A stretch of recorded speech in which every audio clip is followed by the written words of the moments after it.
Pulluk içerisi birleşler kemine. Ava, Safara. Bugün sorular ve düşünceler.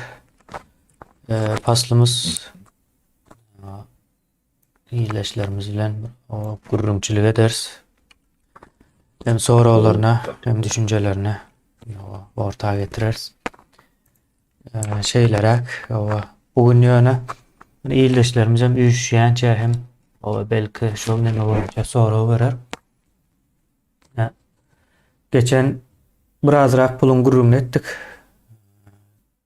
Bıradırak derken pulluk. O Campbell'un gururunu biraz rahat ettik. O şey diyelim. Şimdi şunu biz o pul ne mi pul?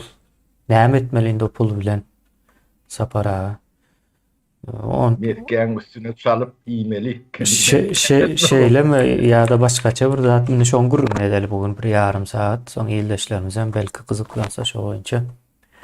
Ya ben şu vakta çelle deme istemokta yine şunça pulumuz var o nira gidiyor o eğer gitmese şeyle olurdu diyen demeni istemok olam şu yağdaya getiriliptir de cemiyet hiç derdi yok şükür edip o yaşar yağdaya getirilen yal bir neme var yani o böyle devam edilmeyeceğine göre sapara gururunu etmemiz gerekli de. O Aa, yani indi siz yine gururunu verip durkanız yine sonra verdim yani demeni görele. Yine 1 trilyon pul näçe bolýar? Ýöne size mine 50 trilyon töre ham çyg malyň pul diýdiňizde. Aa, bu nemetseňiz, önüme öndürseňiz 2-3 esse, belki de 4 esse de köpelip bilýär-de käbir halatlarda. Onça pul näme etmeli? Sapara, soro. kemine. Onço pulu yani ki iyi soğuk kutoru avalın o konu. 30-40 yıllap o bu kutor olmayan olsa bunun yat yelin ilime mümkün Türkmenim Hı kemine. hı. O kutormayan olsa şey delin diyemeleri mümkün katı yöne olur yalak yağdaydı. O pula utormaz, o gün yöne siz utorursunuz. Ya, mutka, mutlu, iyi yakıp yaşadınız bir 30 yıl. Onu bittiniz. Yani bu yatırıymak, o cemiyeti bitiriyendir. Onu daha eleyendir. Yani bu pul katken pul ummatız, ummatız katken pul, bu da real. Yani üst verirsiniz, hiç kim şunu yaranlap bilinlerdir. Bir topar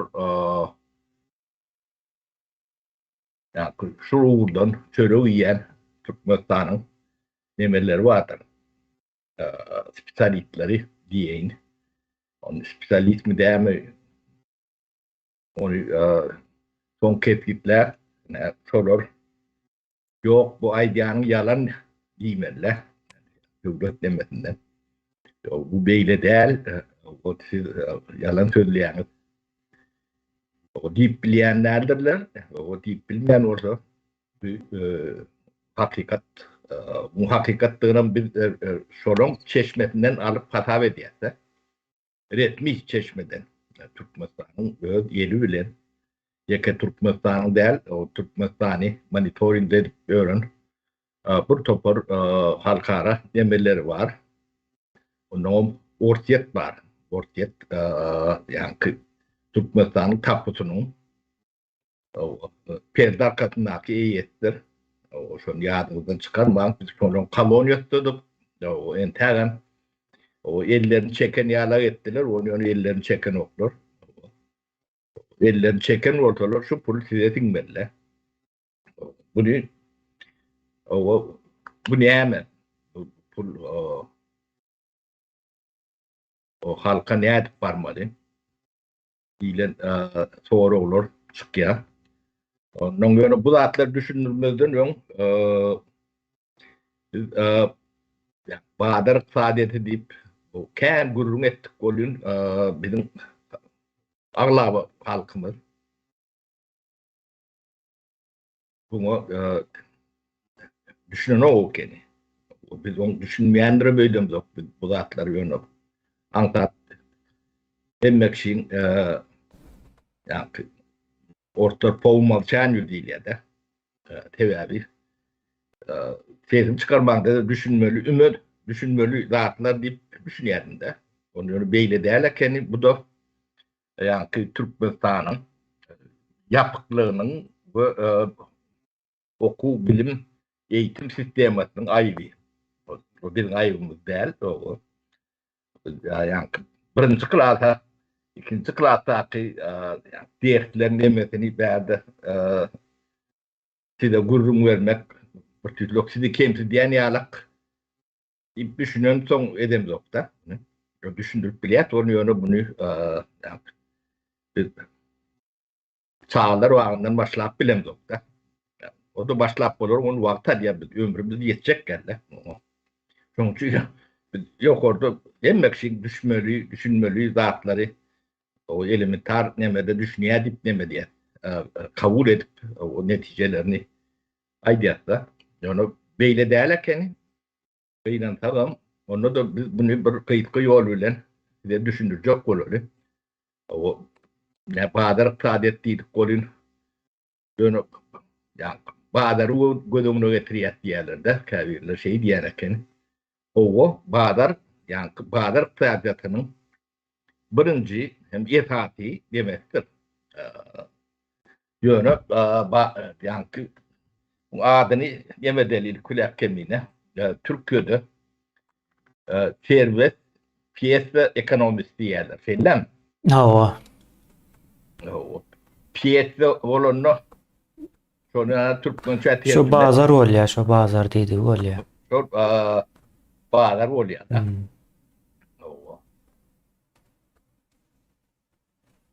O erkin adat bazar ýeň hat nemedir ýalyk. Adat bolany ýa-ni döwletiň monopoliýasy bolady. Döwlet däl öndürýän, tarp edýän milletiň özü bolýar da, jemgyýetiň özü. Oňa size düşlükli bolýarlyk nämelerden mytal getirip bilýär kemine. Mytal neme deli, bir kananak. Yani ne Badar'da 3 tanaktaydı. Yumurtka satıp duran olsan, o 3'ten bir yerde otuyor. Yanlış. O biri 100 manattan yani demesin latoğunu o beyleksi 120 manattan yine biri 100 manattan 110 manattan tatlıyadan bakalarına bir ödülürünü koyuyor. Ödülür koyuyor. Yani beyleklerin arasından alıcı geliyor. Alıcı yani ingardanına diye de o beylekler seyrediyor. Olonku geçen ok ardanın kam yan kutorp var ya onun ulorum bakatını sonka indiriyorlar. Satma üçin. Olmasa satıp bilecekler ama. Yani ne servet o tay miliste gelip yok sen bakanı bak koyupsun ardan koyupsun deyip bilen o. Yani devletten biri gelip demetmeler. Yani adat Badar değil yani. Alıcı keskitli ya da köprek. Adat Badar demek ne ben yankı Badar hemmekşe Badar'a giriş deyin. Hemmekşe denk olmalı. Hemmekşe Badar'a haritını çıkarıp bilýär, öndürüp bilýär. Servet. Şu şertler hemmekşe denk olmalı. Şoň üçin döwlet ýörüýte adat Badar iqtisadiyeti barada ýörüýte şonu goraýan, kanunlar çykarýan, düzgünler çykarýandyr. Olsa düzgünleri bozyany cezalandıryanlar. Onun ilki esas nemelerinden biri yankı haklı rekabet değil ya da haksız rekabet yankı konkurrensiya rekabet demek, konkurrensiya demek, başlaşlık. Ol adam kemine. Bäsleşik diýeli. O başlaşlyk bolsa olayı hem birazrak demek gidiyor. Kanun tarafa da gidip biler o. Şu an Türkmenistan'da bolýan zat aslında başlaşlyk näçe nemäni aýrýarlar da. Şu kanun näme üçin gerek? Yani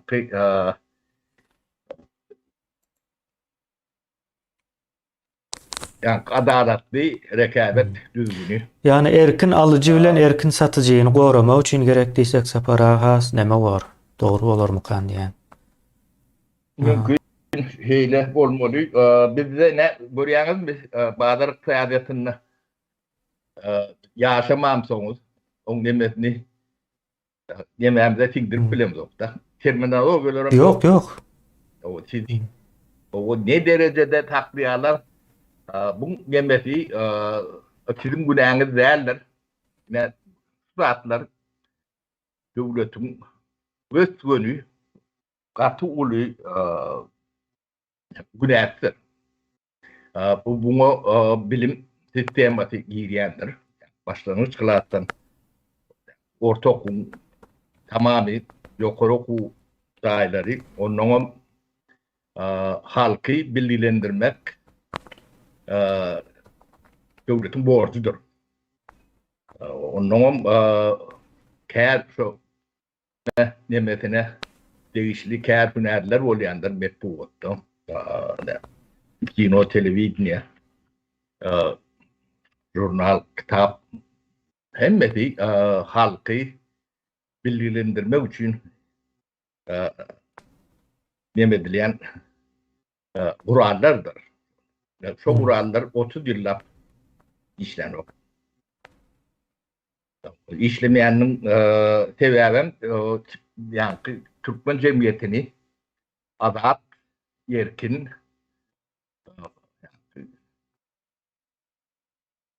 bazar iqtisadiýatyna, piýasasyna geçirmejek bolup edýärler. Geçirmänine näme bolýar? Geçirmän hemme zat döwletiň elinde bolýar. Tek elde bolýar. Tekel, döwlet tekelinde bolýar. Bu döwlet tekelini elden gidirmejek bolup bu zatlardan sizi yani bilgi derecesinden başlap mahrum edýärler de sizi. Şoň üçin elementar neme Türkmenistan'ın hova yolları vardır. Aralarda 3-4 tapar şoň bildiğin bagatyny gurrun etdik de. Türkmen hova yolları kimin yemesinden tekeline döwletin çellen. O bagatyny näçe goýdular? İslam bagasyny goýdular diýip aýdaly muny ýöne. Şeýle de şu an Amerika uçmak, Türkmenistan'a uçmaktan 4 arzan. Ana. Inni bazar piyas ekonomisi bolan bolsam 4-5 tane avia kampanya bolurdy, hususi. Birbiri arasında yarışardılar. Biri bilen yarışardy. Siz ne Türkmenistan'a demeden $100, $150, $120 Türkiye uçup bilerdiniz. Şu an $400 ol iň arzany. Ol bir ikinciden hem yani hepde 3-4 tane reis var. Näçe tane reis var? Şu günlere o köpeldi diýip kabul edeli. Ýa-ni ýakynda bir aýda. 20-30 tane reis bolurdy. Onu şeyler düşündürün. Hususi sektorlar, o döwlet bu zatlara katşan soň şu zatlary kontrol etmek üçin edýär döwlet. Türkmenistan şu wagt ýapyk Yani girmek çıkmak halk için yaptık. Bu gendir. Ön Covid vakti Covid sebepliydiler. Önü dünyada yan bir vaktin ver Covid yoktu. Yani Türkmenistan yapık. On sebebine hiç kim sorgulan yok. Yani sorgulanla da olur cevap veren yok. Bizim şu ayrı oturunda atlamızda hem beceri sorgulaman bir formatı kendine. Senin Doğru. Ne biz cemiyet olup forum olup adımız Türkmenistan ne için yapıp sebebi ne? Ne? Devlet şu hatlara hükümet bolsa cevap vermeli. Yani o hükümet cevap vermeyen olsa yok değil mi? Ne bazı iqtisadiyyatında devlet ne Florya'lık oyunu yetip bilen nokta.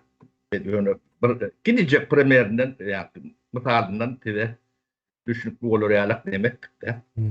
O adat bazı iqtisadiyyat olunu öndüreyenim cemiyetin öz içinden çıkan işe uyur adamları döredeyenim şolar devletin tek eline bolmalı bir gidecek yankı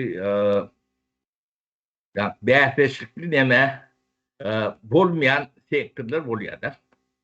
O da katı azdır. Katı ucipsizdir. Käbir devletlerde yok denýärlikdir. Yani beýleki hususy sektörler barmayan, barp bilmejek nemeleri bolýar da. Ene misal üçin içki gatnaş yani transport. Şu giýdejiniz bolsa, yani çapy yani hususy sektör. Şurada giýdeti gelmeýän bolsa, döwlet yerli nemelere teşvik berýärlerden şu yerli guramalar rodatları üstlenýär. Evet, mutlaka gerek var da. Ve şu an başka da yani hukukçuluk baradadır bir käbir nemeler bolup biler. O sağlık barada da käbir yani devletin özü kontrolünü saklamalı nemeler bolup. Galan da servet cemiyetin elinde olmalı. Özü inisiativatı bilen açık denk bähleşik şertlerinde olmalı. Yönü Türkmenistan'la haksız konkurensi diye rekabet demesi vardır. Onun bağlarının sebebi onun kendi vurun edip bulur. Yönü korrupsiya varada görüşen pariyatiyendirler. Yani korrupsiyan büyük tütünlerinin biri haksız rekabet bariyerinde dörüyendir korrupsiya. Yani devlet resursunu kullanıyorlar. Para peşkeşine şu taydan başlayandır. Yani adat erkin bağların tatil nemelerinin biri haklı rekabet diyenin büyük tevavi şu taydan geliyor da. Şonu devlet çünkü şu cağız meselelerini kontrol alsa şu hakkı korrupsiya deyip görünmelerin 80-90% ödedini yok olup gidiyendir. O doğrudan döredip bolany aslında korrupsiýany bazı iqtisadiýatyň barýerinde. Onun sizin yani sizi payovu uğraştırırlar da. O çoponun şöyle uğraştıran oyuncağınlar olyandır yani giyice sürü göçönlü çoponu oyur yalak yani bir oyun şöyle uğraştırıyorlar da. Onun yanında yatıyor çoponun. O da yerine dank yatyanlar demek. Onun koyunlar göçönlü o da turuyor da oynuyor onun çoponu oyuruyor da. Sizi neme payovu çok toplulları yalak uğraştırırlar. O size payok gerek. O da alşan son o başkalardan edip bilmeyen olsa o senin şu payoklu olanını uğrayan da. Adat Bahadır nemesine geçende bulur ne mecburi yeri cemiyete vermeli oluyorlar da. Cemiyete berse näme bolýar? O sana partek ekme deyip bilen o. O sen verdin etki. Bulur bize partek direndirler. Ektiryanın sebebi yer vermeyecek olup long sürettiryanlar. Bulun şu vakit demen maksadı Adat Bahadır siyasetine, cemiyeti sonundan uzaklaştırmak. Sonra geçirmeler şu arada düşünceden olmalı. Yani devletin yapıklığının sebebi, medyanın kontrolünün sebebi şudur. Sizi yani bir sürü koyun yağlak bir ağlın içinde saklamak nemesi bilen. Onun bir tane kapısı var. Şu kapının o 4-5 tane yemek it koyuyorlar. Şöyle saklıyorlar. Yani Türkmenistan'ın erkin Bahadır faaliyetine 30 yıllık sizi geçirmeyecek kulyanın büyük sebebi şol. Sebebi yine şu nemede görüyen pullumuz var yani şu pull. Şu pullun Bahadır'ını bilmezlik üçüne diyelim. Şular sizinki deyini sizin düşünceğinizden anlaşmalara ediptirler de. Şu pull sizinki, şu bağlı. Kim bize sizinki? Yani Türkmen cemiyetinki şu. Bu ne derdi muhabbet ki, ne on oğlunun ki, ne on yeğeninden ki, Ne de Orsiýadynky. ne de Putin'in. Şu pull Türkmen'in yani eni sermayesi değil ne? Olur ya. Türkçe Bahadır olur ya. Söylüyorum Türkmen'in sermaye değilen töden kullanılan o kemine. Sovet döwrüniň manysyndaky bir näme bolýan, maýa goýum diýerlermi? Maýa goýum sermaye manysyny berýärmi Sapara? Yok. Ha, beren ok dämi şo? Ay ne hiç tat yok olsa yerini kullanmalı. Bu kullanmalı olayan demeyen. Sermaye diýeli biz onu has düşünüp bolar ýaly. Ne şol yani şu pul bizim yani devletimizin has düşünüp bolar ýaly kepen pulumuz, kepen paramız şu milletin ana sermayesi, yeni sermayesi. Hem Türkçe hem Türkmençe ayırıp veriyor kendine. O ne bunu yönü alıp hutunu paylaşıp verip nimet bu doğru değil. O veriyorum olur. Onun hiçbir nimeti yoktur. Yönü siz dargarsınız. Size mut kağıt verdiler. 30 yıllar mut yaktınız. O duz verdiler. Şimdi şu hattında yağdayınızı seyredin. Kağıdınızı yoktur, tuğdundan yoktur. Üyedinizden başkalarını todondur, garipsiniz, düşünceğiniz yoktur. Elementarını yani dünyada yani çağılan bilmiyorum da adını o sizi 50-60 yaşa yetenlidir. Şu atlar düşündürmeli olayan yağdaya getirtirler de. Ýene de bir näme zat var şu taýda Sapara komentary var okap bereň sizin 92-nji ýyldan gelýän pikir düşmanlarymyzyň nemesi diýen. Şey diýip ýazypdyr, toprak bilen baglanyşykda ýene Ors propagandasynyň nähili beýnesindendigini görkezýärdi. Dogry diýär bazar söwda uly aýlanşyk edilýän yer biri ol ýere gözegçilik hökman ýöne hem näme diýär uğrundan güýçli gözegçilik gerek diýär ýere diýär Sapara. Gözegçilik gerekmiş. Indi men Sapara siz näme aýtmaňyz, pikiriňizi aýtmaňyz demäni aýtaýyn. Umumyň gözegçilik gerek diýär-de. Ýoksam şu pälinden aş näme edip gider diýilen bir düşünje berýär-de. Indi Adam Smith diýip bir adam bar.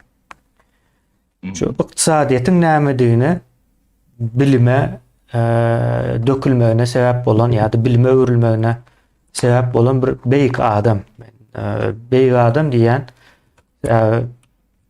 döwrüniň iň güýçli ýa-da günümüziň klassik iktisadiyetinin düğünü tutan adam da. Şimdi şol adamın bir kitabında görünmeyen el deyip bir teoriya var da. Yani görünmeyen el deyip koyuyor bunun adına. Bugünkü gün olayan bazılar iktisadiyeti deyip geçiyor da şona. Yani erkin bazar. Erkin bazar, azat erkin buna Adam Smith 200-250 yıl bundan ön görünmeyen bir el deyip at koyuyor. Gözökçü ines ol. Bahalar belleyen, hiç zadı çenden aşağı gitmeyen ya da çenden aşağı arzanlatmayan, el müdama bir balansta tutayan bir tebii hadise bul aslında. Tebii hadise yani konsept değil. Adamların arzuları, fikir değil. Tebii hadisanın özü. Yani adam tebiatı bilen birazrak bağlanışıklı olan için bize mahsus da bize hususi bir yağday. Yine Şimdi ben kendine fikrin boldu haydım. Dileme yani bir kontrol etmeliler. Yani şu aktivi kontrol edenler. Her taraftan, hem de taraftan. O ne yer men orta. O men üstüme kim gelip kontrol etmeli? O menden akıllı mı, kovu mu, aratsa mı, ya da zainteresoğunu mu menden hasret. Allah'a yakın mı ya da? Kim o? O kim? O yer men ki. O men şonu ulanmağa menne giden motivasyon var. O yeri men neyse efektif, rasyonel ulanıp bilsem ben gizleyeceğim şu. Ben çöreğim. Ben şu tane gülledip demezsem on bakası kaldı ya. Onun orada ben de interes oldum. Yani kılıklanmam var. Ben bunu artımı, çoğulumu miras koyacağım. Yani bu taraftanım ben demem var. Yani büyük kılıklanmam var. O beni kontrol edecek kim? O niren eşeği. Yani şey divayda şu an sizi kontrol edip öğrenmeden hayvanın küçük yemesi düşünceleri yoktur. Şimdi ben yerim olsa bir hayvanı getirip eşeği ben yerimi kontrol ettirecek olan o zaman onu bilmem Türk cemiyeti iyi mi ya? Ayalın kontrol ettirer mi birine ne sapara? Ayal menin dip eye çıkan da. Bir gelip kontrol etse olur mu gözökçülük etse? Yok, ben öz adım ben bunu canım tenim bilen ben hususi eğicilik diyen düşüncem yokluğunu yani sorun. Nava. Mehmet yani. Nava. O devlet diyen kim? Yani şunu düşün. Devlet diyeniniz kim? Devlet diyeniniz ne şu halktır yani yerin eğiyeti olan adam var. O adamdan düşmeyi yani toplumu şunu halk diyendir. Şu halkın devlettir. Yani şu devletin eğiyetidir. Onu kayıtı tam gelip kontrol etmeli. Yani düzgün olur ya. Onun tertibi var. Düzgün. Yani komşuna diyen vermeliler. Misal için. Yani komşun yerine geçmeliler. Yani dıpırda dekende komşuna tövürünü demetmeliler. Diyen bir yani düzgünler bolup bilir. Yani o düzgünün ceza etmezler, istraf ederler. Yani emederler. Ben düşüneceğim şeylere eminim ben bilmedim. Düşünüp bilen bilemok mu? Yani o bana düşünüklü olan da çok iyileşlemde düşünüklülerken şunu düşündüm ben. O tayı şeylere kıynansak da sapara. Sen gayret ettiğini Türkmenistan'dan benden son çıkıp kaydansanız yağdayını ödeyensanız halkın. Son çıksam o bizim indinde düşünüp başladık da o kavr yankı gürleşen vakti. Yani iktisadiyet okuyan adam doları düşürsen Türkmenistan düzelýär diýip gurrunberdi bir. Soň şondan bilýän men sapara şondan soň Türkmenistandan beri bir pikir aýdan wagt hökman 2 gezek 3 gezek demedi ýa-da özüme maýratyn pikirlenýän oldum. Yanlış düşünýän bolmalylar köp zatlara ine o Bak, yanlış. yere Yanlış. gözekçi o ine sen aýdaly ýaky yerin eýesi bolmak diýmek näme diýeli? Elimde bir neme bar, kulaklyk bar da sapara. Şuň eýesi mende or dälmi? Edil şol eýeçilik o logikasy boýunça yerin eýesi men bolup bilýän-de. Soň men şu kulaklygy ulanýan ýa-da ulanýarka biri gelip gözekçilik etse näil bor? Yani kontrol etmeliyen nemeleri nämeden gelip çıkanını aydıp bereyim. Yani sonra veriyen bir militen ya yani sonra mendeş nemelen işgärdir ya şolun tağlardır ya şu başkalarının nemesi o ki. Şol nemede. Yani hususi kerhanalar var da. O. Yani şoňa gelip süýkenip gidastaşan var. Hip batıp görünler vardı. Hususi kerhana diýmek, ol adamyň hususi şahsy eýetçiligine kadar. Ol şu kerhananyň içindäki önümleri gerek bolsa ekderden zara tökür. Goloyna var, bir zat diýmeli hakmy ýokdur. Soň Azat bazar kıyadetinde şu zatlar Avrupa'da kete yani bahane saklamak için pomodorları zara dökkendirdi. Apelsinleri maçin. Ova süýde mysal üçin dökýärler. Süýdi dökkendirdi. O kete prates için, kete de baha saklamak için ya da ütkötmek için ya da Türkiýede ine geçen limonlaryny nemetdiler sapara. Limon ağaçlarına üstündeki yankı meyvesi bilen kesip çıktılar da protest için. Ne için arzan da bağır kesmese başka alacağım yok. Bazılar şoňa getirýär o zatları. O bular ne ben öz maşgalamda yaşan deme de ne bana çok bağda talıptırlar bular mafya dip görünler var da. Onu parahat o inimiz bağda talıyordum. Hem ben adam dokumentli böyle kredide talınan İBA'dan kreditine. Şu birine kreye veriptir. Son pulunu talep ediptir. Näme ediptir deyip birine arda yazdırıp neme diýerler de. Bağdır onka. O işlep mut verer, işlep pullu verer, işlep kreye verer. Ne şonu bastılar. Bağdarına belini. Neme mi? Şu kreyine verdi diýip mi? Owa. O hususi eýetçilikdäki da. Yo şahsy eýetçilik diýin, sapara şahsy diýin. Şahsy eýetçilik.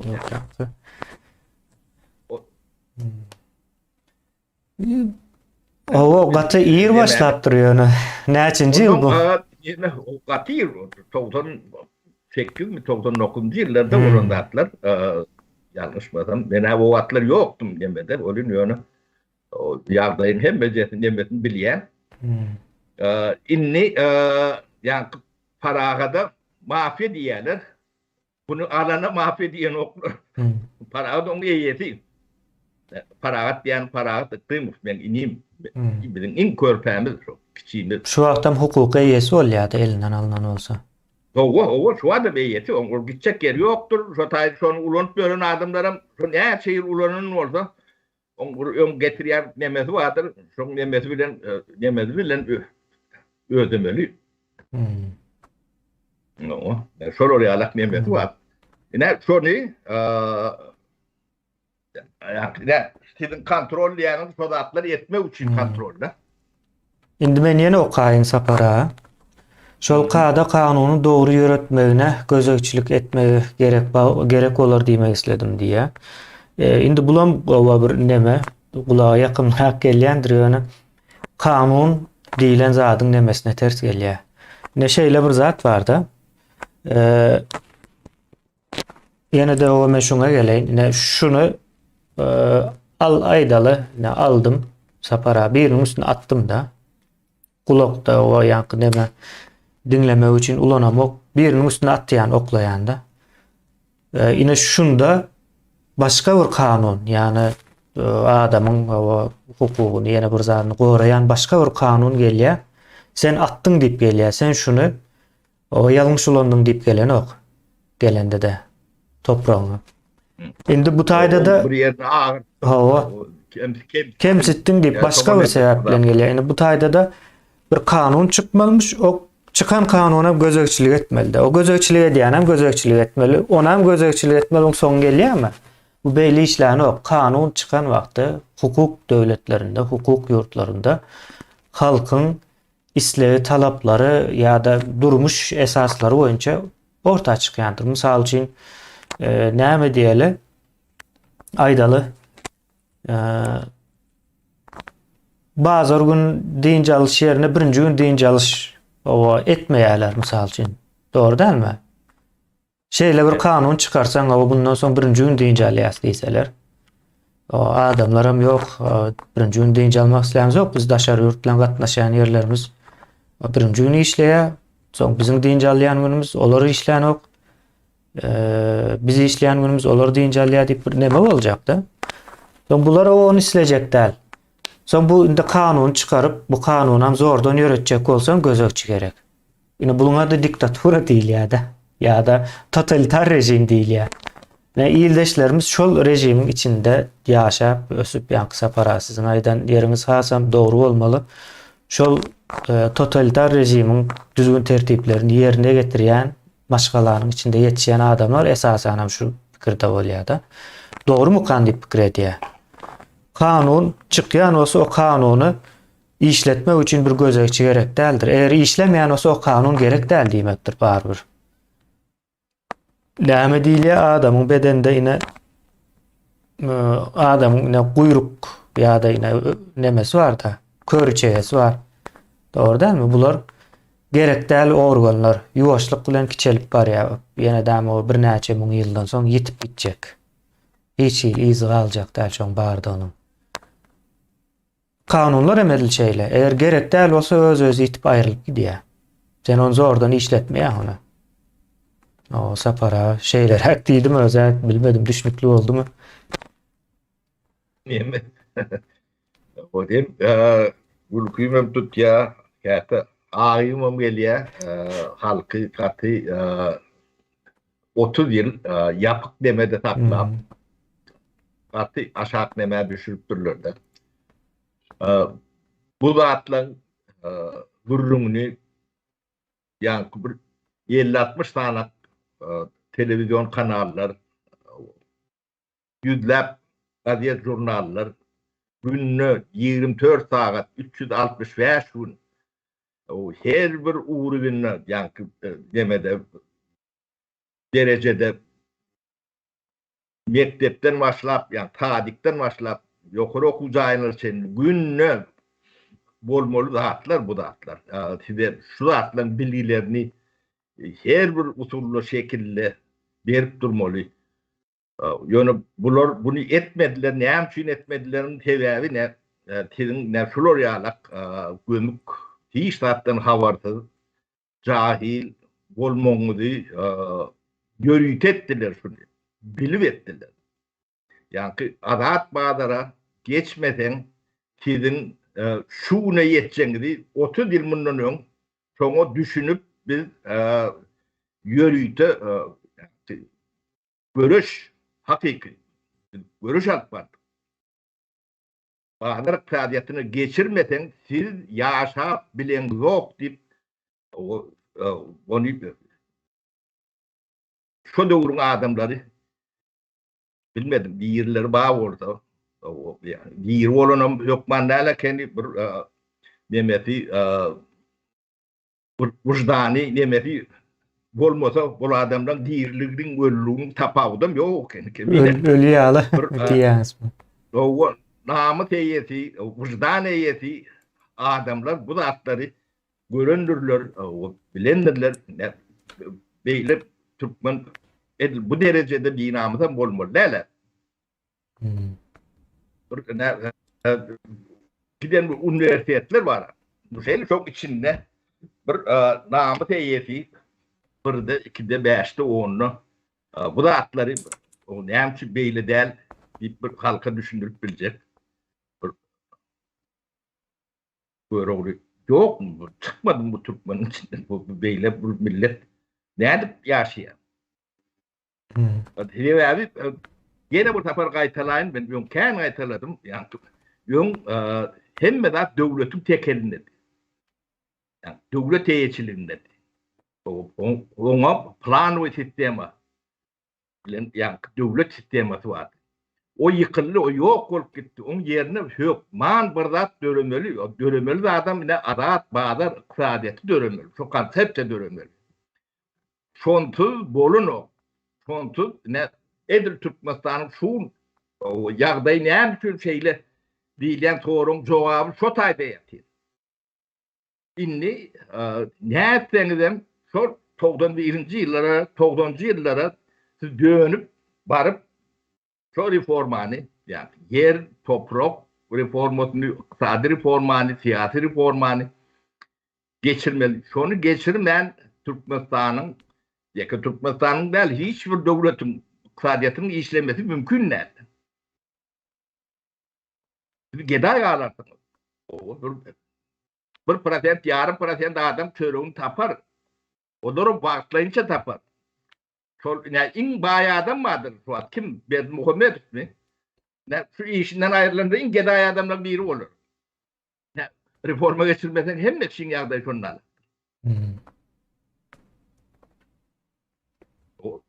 Onun sebebi eyyetçiliğini koruyan kanun yok. Indi bir zat yadıma düştü Sapara. Yine reforma deydiniz de.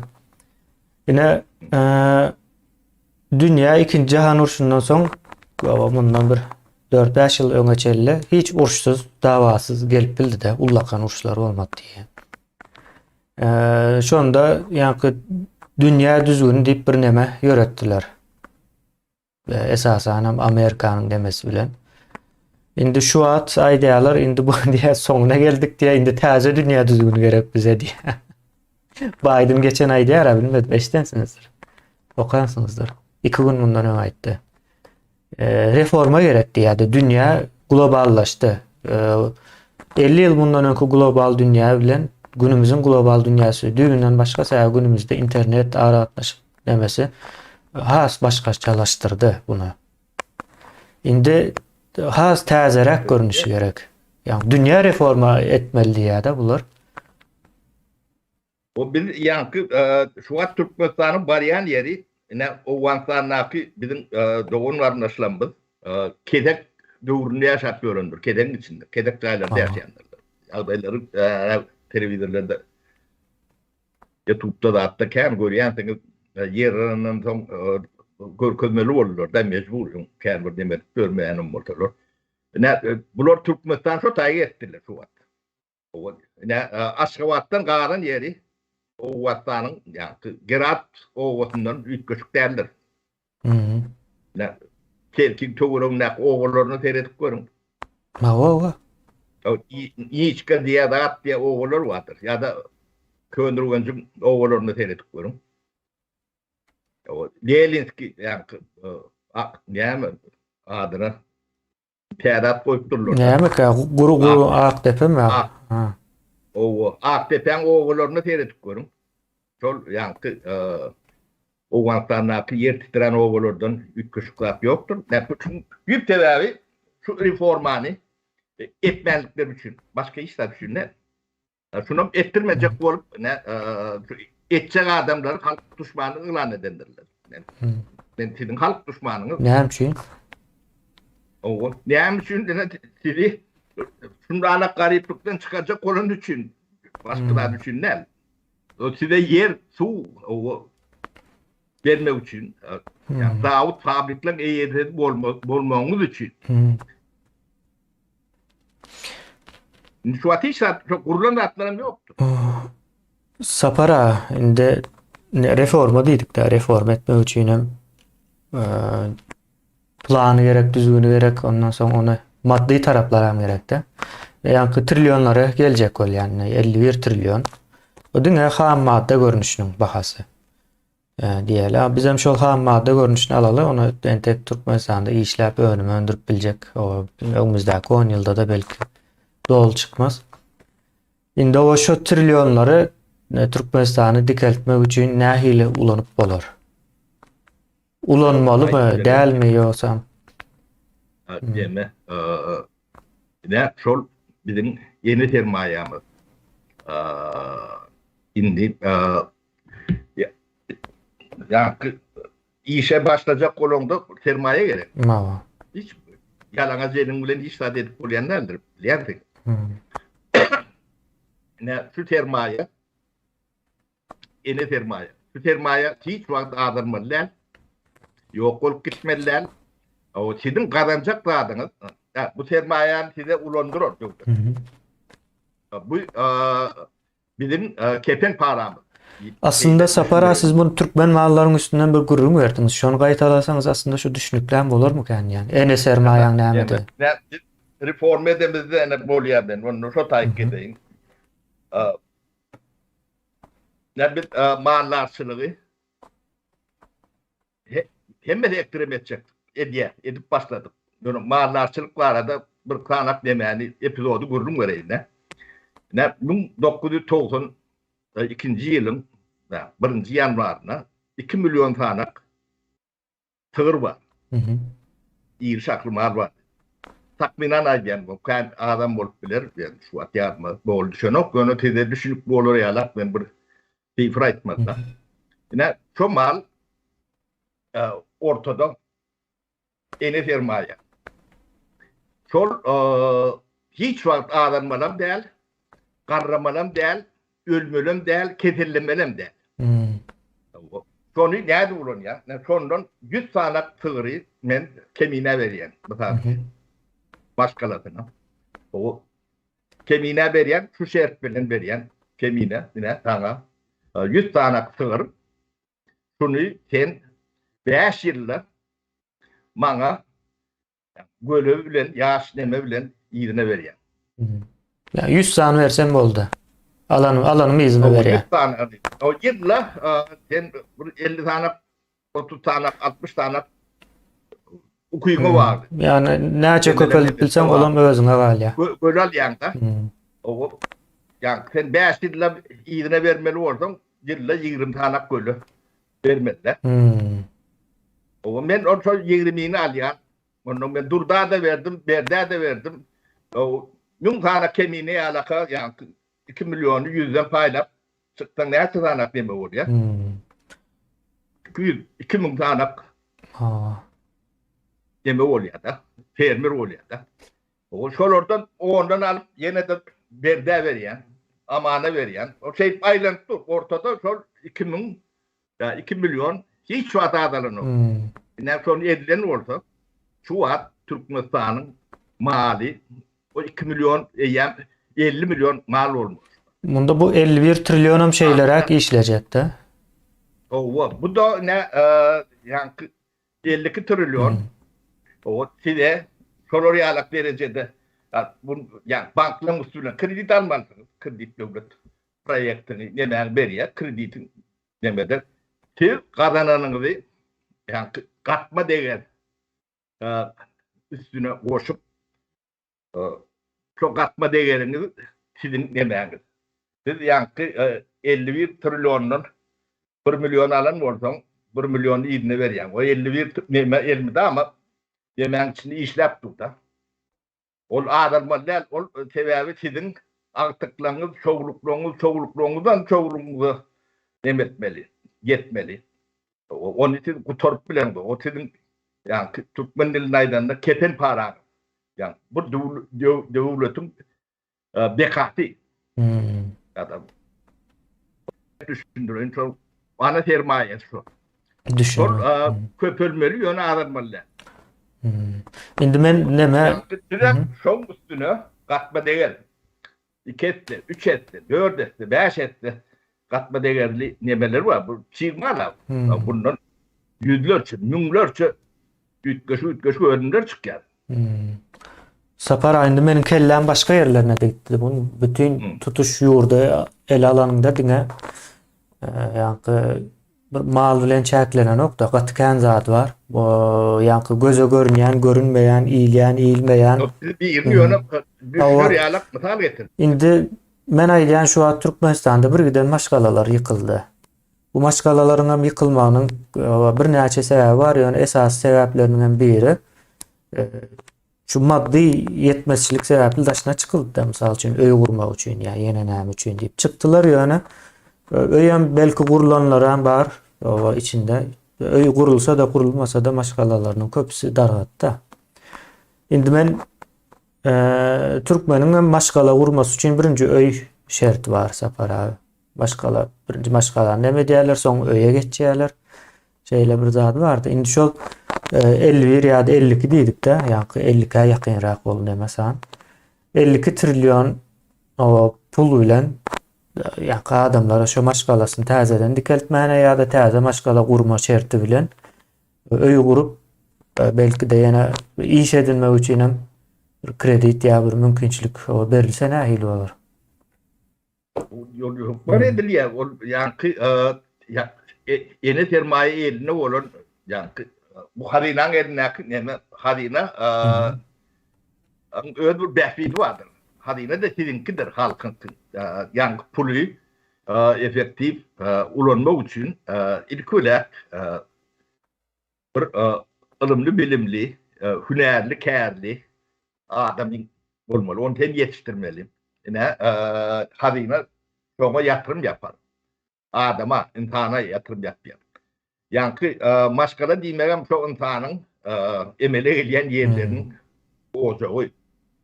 O hem hazyna maşgalaň tagdyryň bolmasyny, şo taýdanam tagdyn taga ýeke fizik tagdyn näl ýa-ni ruh tarapdanam, bilgi, bilim tarapdanam, hemme tarapdan onda maşgala hazynanyň merkezi nämesi onda? Merkezi düşünjesi bolýar-da. O ýa-ni hazyna bu da ykdysady näme bilen düşünýändir. Ýa-ni 52 trilyony 100 trilyon etmäge zaýantly soňundur hazyna. Şonu belki de 150 trilyon edip biler, ýonu etmek üçin adamlara gerek. Adamlara ýa-ni maşgalalardan ýa-ni halkyň pulum şu iň soňy 52 därläriniň 150 bolanyna da şu halkynky. Ýa-ni 5 milyon kredit berýän bolsa indi 1 milliarda sen sana kredit berip bilýär proýektiň gowy bolup. Düşünýän? Ol mümkinçiligi gitdiňçe de ýa ösdüňçe de ösýär. Bunu hemme taraplardan ýeke hazyna däl halkyň özüň da interesowun. Bu halkyň ýene sermaýeti. Türkler diýär ana sermaýeti. Bizim ýene sermaýe diýilen deme düşünjäni demetmelidir. Onu ýa-ni bawaraplar ýalap köşk salyp onuň içinde bir takladyp görmeliler. Ondan da hiç çıkın o. Ol pul işlemelidir. Ýa-ni baýlyk ýa baýlyk edýän ýene de insanlardır. İnsanyň fiildir. Kalitesidir. Ýa-ni şu bilim başary derejesdir. Ben size misal getirip bereyim. Musulman döwletlerinden näme üçin boyun kamalotlar bardyr. Aerobus diýilýär. Aerobus kamaloty bardyr. O musulman döwletlerinde çykýan nädir? Ondan kiçirak zatlar hem çykanok. Yok ben de ýa-ni düşünipli bolar ýalak sebäbi o kapyryň maly zat diýerler-de. Bu kapyryň maly diýseler Mekke'de de uçup görürler boy. Mekke şoň bilen gidýärler. O düşünipli bolar ýalak edýärler. Ne boyunugy kemine ýeke bir döwlet gurup bilýänlerdir. Ýewropada şu boyun nemesine gatnaşan 10-12 ana döwlet bar. Hawa hakykatdan hem şeýle. O taýda 10 miňlerçe inженер gerek. Bir samolyot öndürmek için. Yani O injinerler ne edip çıkmalı o? Ne bir boyunun bahadarını zaten gödüğünü getirip koyuyorum. Bu demelerden akımmat mı kandı yani? O sövüş. Üyeden ımmat, üyeden ımmat. Yani. Bolmasa da kerven bilen nemetmeli. Yani Mekke'ye giden de kerven bilen gitmeli. Daha keteklemeli gidiyor ya, şeytan keteklemeli. Bunlar yani bu kapırın mahalline münip onu gidip daha şeytan ketekliyorlar. Onların kapırmış, öldürmölmüş. Ne hadina ne yani getiren mutallam mı? O biz elbette boyun yok ben boyun çıkarmalılar bir tutmasan o çıkarsa kovu o oluyor ona. O çoğu mendeş rahatlara imtihan yetiştirmez.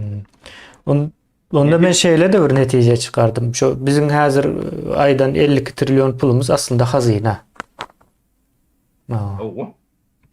Hadinan yani pul deyip geçilmeli değil zaten aslında hazine. Yok ne hazine ne işlep başlarına değil olur. Yere de bir misal vereyim ne. Simfonik orkestr tip orkestr vardır. Böyle yüzlerce adam bir yerden emediyorlar. Müslüman devletlerinde yoktur. Ne için yok? Bolsa da küçücük demedir. Daşarı yurtlarda var yani Müslüman olup daşına çıkanlar da var. Türkiye'de halkın emnemesidir. Men Kıtay'da kış Tokoyun içinde şunu görmeni alıp gittiler burada. Gel katı kim vurdu. Ver bir ovu yerde. Tokoyun içinde 23 gradus soğuk 150 adamlık dünya nimetinden Finlandiya'nın bir antambılık elbette. Simpandisk arkası. O adamlı yıllar 3-4 safar geliyor. Şunlar gidiyor. Yine şu tayda bir laf vardır. Adamların düşüncesinde o kolektif olup işlemek diyen deme vardır. Yine 150 adam saat salyandır. 20-30 tane ütköş instrumentler vardır. Son vaktinde o biri çalar, diyecek alsa ya da yanlış ses çıkarsa o dinle oturanların düşünendir, o dirjorum düşünendir. Almış topluma hem becertmedi diyendir, falşivde diyendir. Ne sonra yeme bildiği gerektir. Hil, polikatsı. Onu hem şebedip bilenlerdir. O sluh var, demesi var adam sağdan da oluyor. Hem söyleyenlerdir. Şunu tavır edip şu tayda yani bir yemeğin içinde bir taktın içinde bir 2 sekundluk koşan demeler instrumentlerim var da. Şu vaktini bilip tavır edip çıda pik etmeliler şu vakt. Ne Türkmen'i gözümüne getirip görün. İş edenlerine de bulur. Ne son için boyunluk hesap bilendir. Şiviyet yani 4-5 tane dünya belli markası vardır avtomobil. Ne yapıp oluyor? Ne havina tibe ne simpanist orkestri alak demeler men uslovna utriru dedi vaydanna. Solori alak şeflere çendi. Fikirlenmeli, düşünmeli oluyor. Yani bu zatların hem becerip bazı kıyafetin yemesidir. Karışıl yeme, onu değerli alak koyun yok. Yani fikir etme, işleme, yemesi şunun alaktır. Yani Stayda kolektivini işlep bilendirler. O yeka bir devletin içinde de kolektiv derler. 4-5 devlet bir boyun çıkaryandır. Ya da aerobus çıkaryandır. Demedik. Ne çok simpanist orkestrın demesinden bir hal veriyen ne? O şunu çok demelere akıllı düşüncesi yetiyen milletler edip bilendir. Sonra ne alt yapıttır. Aslında sapara o biz zatları düşünüyor musun? Hova yine devlet deyip bütün bir zatı göz önüne getiriyorlardı. Aslında devlet bütün değil yani bir neçe kuramalar vardır. Hazinesi var. Son Merkez Bankı var. Hukuk nemeler var. Yine yani kaziyet deydi, sülçülük deydi, adalet deydi. Ondan soň hökümeti bardyr. Soň ýa-ni bilim bilen baglanyşykly bölümler bardyr. Şu guramalaryň hemmesi bir araya gelip olam ýa-ni sizin orkestr ýalap bolmasy gerekli-de. Şo bolmasa bolanok. Ine biz şonu göremzok da bir döwlet bar diýäs, o bize seretmeli, bu bize döwlete ýe çykanok diýär. O gaty primitif ýagdaýda düşünýärde. Ýa-ni men simfonist orkestri çok üçin mysal berýänler. Şo taýda bir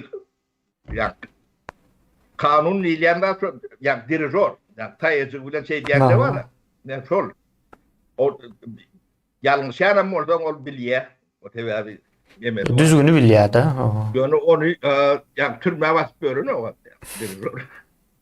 Onu alanokdan başka birini alýar. Bejerýän alýar. O taýyk barjak bolsa giden konkurslaň demelen üstü bilen barýan-da. Taýlanyp seçilip demedi. O taýda tanış bilen men Bawaraply prezidentiň ýegeni menem demedeýin ip bolanokda. Sebäbi halk ikinji safar on bar terletçi ender. Bawaraplylar çalýan bolsa barjak geldi. Bizim öňüp simfonist orkestrimiz prezident Aydym Aýdyp. Onu ýatdan çykardyk sapar al biz aýdyp başlansaň görgüli Aydym aýtmasam oýdy. Aydym aýdyp bilen onda. Ondan yemek kemiğine yemerak yerine vardın. Bunu kim vurmalı? Kim vurmalı bu orkestri kim vurýar? Ne ona mı aýdyp beren? Ne täze Türkmenistany biz bir iki yerde gurrun ettik de. Şu ýaşajyk gyýylar, oglanlar okuwa, daşary ýurda okuwa çykan nemeler bar. Şu gowurdojuklarını aldırdıp, pullaryny aldırdıp, zor bilen daşyna çykan nemeler bar. Ne şu gowurdogyny aldyran studentler ýylleşlenmeli. O täze Türkmenistan şolar urýar. Şolar urýar. Sebäbi şolok penýe çykýança aldyrdan gowurdogy ýadyna çykmajagyny bilýänler geldi. Şoň ýalňyşlygyny şeýle nemelerine oturan da 4 tane kıyıcağa bilen ulaşık gördüm. Gaty aýlygans. Şolar edýär. Yeni de Orseýda gidip barýan biriniň gowurdagyny alypdyrlar Farapda. Sapara. Bilen bolsam içine awy gatardyp. Onam ýederler. Türkmen gaty bir tatilinde. Hay bular gorkanam ok, çekinenam ok, adamlaryň gowurdagyny ber diýip utanman alýarlar.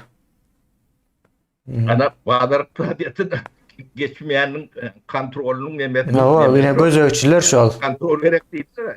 Kontrol. Ine gözökçi, ine şol. Doğrulama üçin kontrol edýärler. Bularam hökümeti arkasynda alýar, utanç ýeri şo taý. Yani islendik hökümet tarapyndan büdjet işgärdat diýen bolýarlar da, bolýany hökümet demekdir. Döwlet demek döwletiň adyndan edilýändir. Döwletiň adyndan ýaşajyk geleceği, Türkmenistan'ın geleceği boljak çağalan gowurdoklarını taýýanlar. Bu dereceye yeten Türkmeni ben kän aýtdym, Türkmen o galtamançylygy bilýän halkdyr, ol ýöne öz halkyny galp ýemedýänler. Olar bir arkasyna döwletini almedýänler, öz nökerleri bilen kerwen talýanlar. O da halkı değildir, başka yabancı nemelerini talyanlarlar. Öz milletin, devletin arkanda devletin adından çağacının Gowurdogyny bana däet namatlaryny emedi. Bawaraply bolmasaň edip bolanok bunu kemine. İnandırıcı. Ne şolar urýar, täze Türkmenistany. Bilim militeler o Sağalar bu zatları hiç ömrünün yadından çıkarmıyor. Bizim getiyen dağdan bir yaddan çıkarır ya. Bu o ýatdan çykarar ýalam däl, ýöne bir gaty utanç bir zat. Gowurdak, sakar abi. Gowurdak näçin o zordan alar. Gorkuzup o bildin ýırtars. Yo, olong Seni topolu çıkarmaz. yeri adamlar hem o kovurda alıp gidip çötayda şu gününü görüyorlar. Çoğu ton morda. Öyle onu tutanın oklar senin sonum ellerinden alıyor. Ýütgeşik. İýleşmez ýazypdyr Mekkanyň asmanyny Amerikanlaryň Patriot howa gorulma sistemasi goraýar diýär. Sapara oğlum. Yani yalan däl hakykatdan hem şeýle. O Yemenden goraýarlar da Yemen bilen nemeden. Eýrandan goraýarlar. Näçe ýyllardan bäri. Goradylar. O kızıklı oldu son bir iyileşmez yazıptır o hazine merkez sağdan diptir bilmedim o tayini yönü maşgala ayal gıyızlan sağlığını koramalı. Umuman insanların sağlığını koramalı diýär. Indi aslında yankı eden gururumuzun aňyrsynda ine bilimin hem adam sağlığının hem başka yankı sosyal howpsuzluklar ýa-da yurdun howpsuzlugy bolsun hemme nemäň aňyrsynda hazine bar da näçin diýilende büdjet hazineden aýrylýar. Dogry dälmi Sapara? Inde mysal üçin aýdaly şahsy sektor ýa-da özel sektora näçe bu ýyl nemetmeli ösmesi üçin büdjet aýyrmaly. Onuň büdjeti bar. Merkez banklaryň üstünden kredit berýärler. Zatlaryň hemmesini şu hazine hasaplamaýarmy iň soňunda hazine Merkez Bank'ın nemesi bilen. Merkez Bank öz eli ýaly edip ulanyp neme diýär-de. Şeýle bir neme barda. Ne yönök gelin diyemedi kemine. Ne bizim milletimiz şu an ne sotoro garaştım onu vermediler mi gözüm vereyim ne. Türkmenistan'da milli valuta yoktur. Yani konverti edilen değildir. Yani 52 trilyon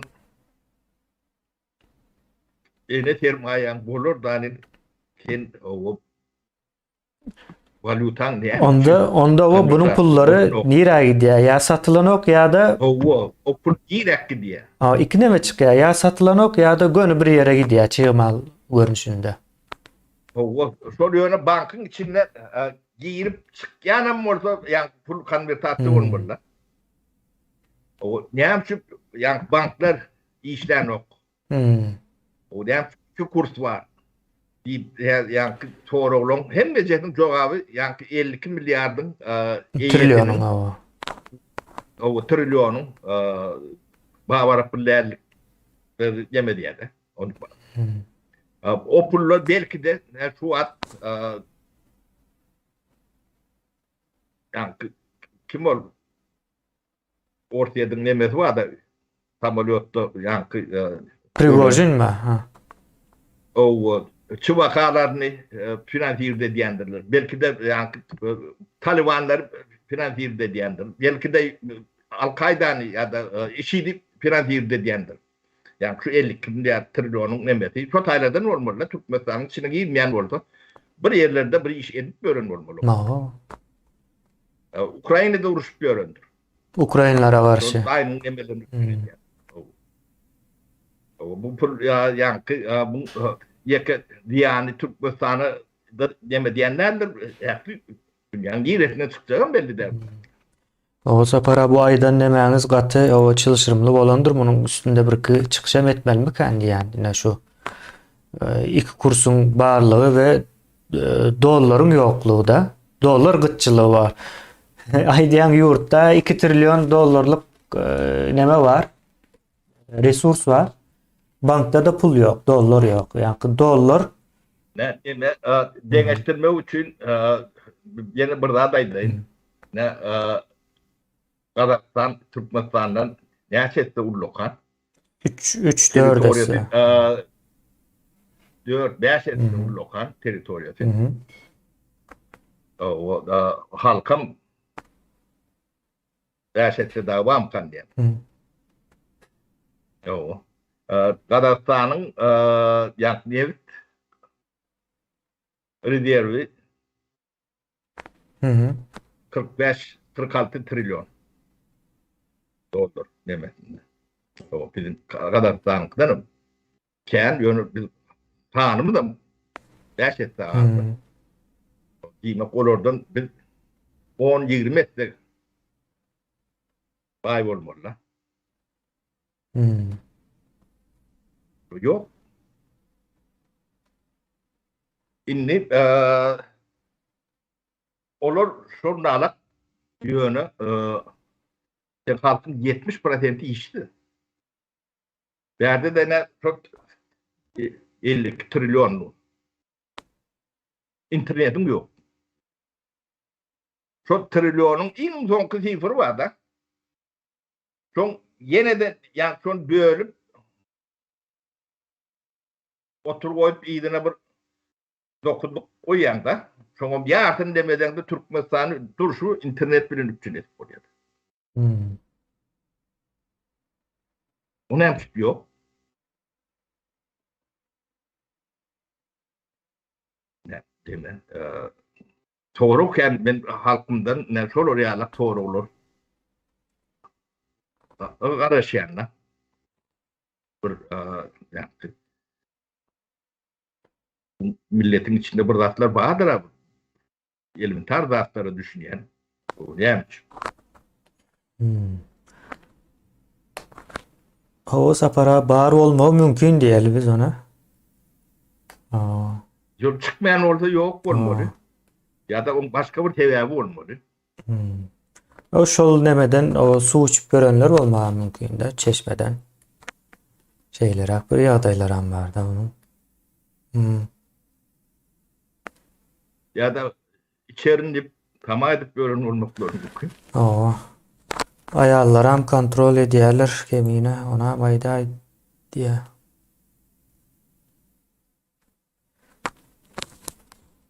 Hova sapara biz bunu ayratin bir neme edele. Gurun edeli katı bir möhüm tema. Yani 52 trilyon pulu ya da potansiyeli olan bir yurdun doları ne için yok. Ne için yine daşındaki okuçulara pul geçen yok. Ne şeyle bir zat var da sapara daşına çıkıp okuyacak olsan yok ben suratta bir senin çıktacıların bir 80% karşılayacak bir daşkı neme olmalı da girdeci. Indi olam Türkmenistan'ın içinden gelmeli. Türkmenistan'ın içinden pul yani ol bazar bahasından uğratmak katı ağır düşüyor. Son bankın üstüyle uğratmaları gerekli. Eyde uğratsa biraz rahat olsa da deme de indi şonu eden oklarda ne yıllardan beri ya. Adamlar Bank yok. o Yani bank olman çok etkili. bank yok sapara indi şu daşına çıkan adamların köpüsü 1 yıl 2 yıl okuyacak yalı olup son taşlamalı oluyor da mecbur oluyor. Bular şol daşına çıkıyorum okumasın deyip ediyorlar şu zatlara. O. Yani bu da atlar hem beceri bilinçli, kasıtlı edilen zatlar. Yani bir umumiyet bu zatlara düşünmeyen olmakları mümkün. Tabii soğut yok da. Hmm. O soğutun yokluğunu ben yani 100% bilenler.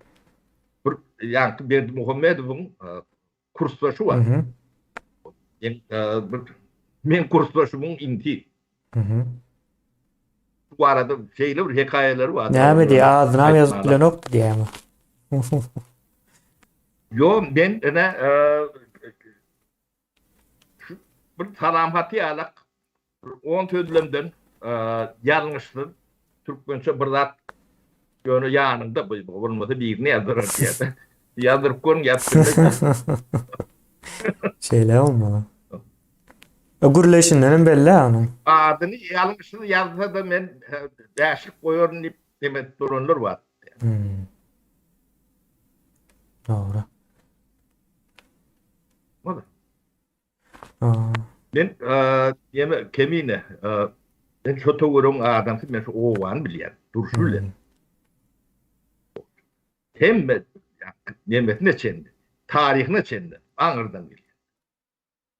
Ödüm şulardan oğul ya. Ödleri tanıyan nedir oğlum benim bular. Katı oğul tanıyan. Ne şulon köçötünden o bir iki köçödür. Şulon köçötünden hiç vakti adam çıkması mümkün değildir. Çıkan yerim yok. Tabii abi yani çağa kan çağın üstüme nimetme yetişen nimetleri var da. Şu vakti ters oturdular. Doğru. Sonra onu gelişip bilin o. Yetişlemelerim şundalar. Şol Berdimuhamedovlerin derecesinden aşağıda tutulacak bolyanlığı anıklıyor Safara. O onu yürütebilir yani. O yine bunun iki taraftan ne medyalerde yine Türkmen'i Yadif Ahallı deyip iyidirdiler de. Dedim iyiydik. Hem memzem şeyle Öyle. biliyorduk. Şu arada nehilik eserler yazılanlar, kritik nemeler, apadisyenerler gıyırışıp nemedendir, ahalları nemet etmeli.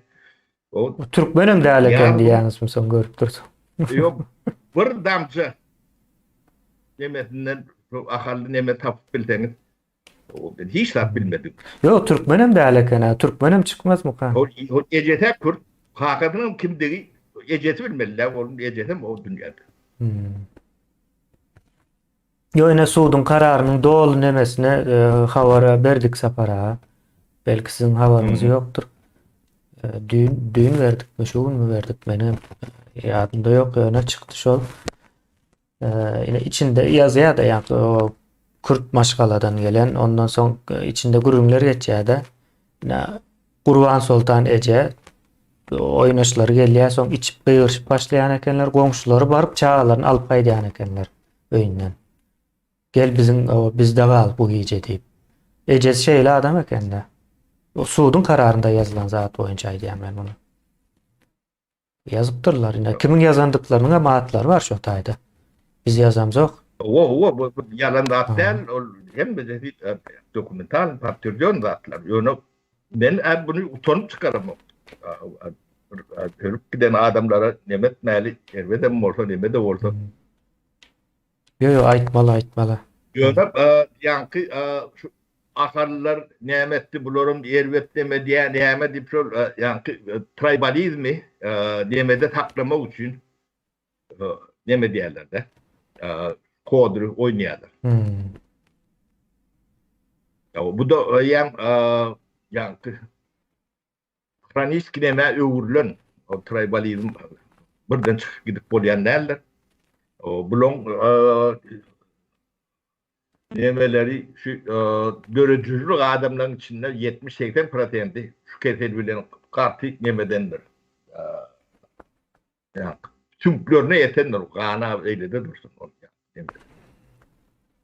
Taşından demeye alaktır oluyor.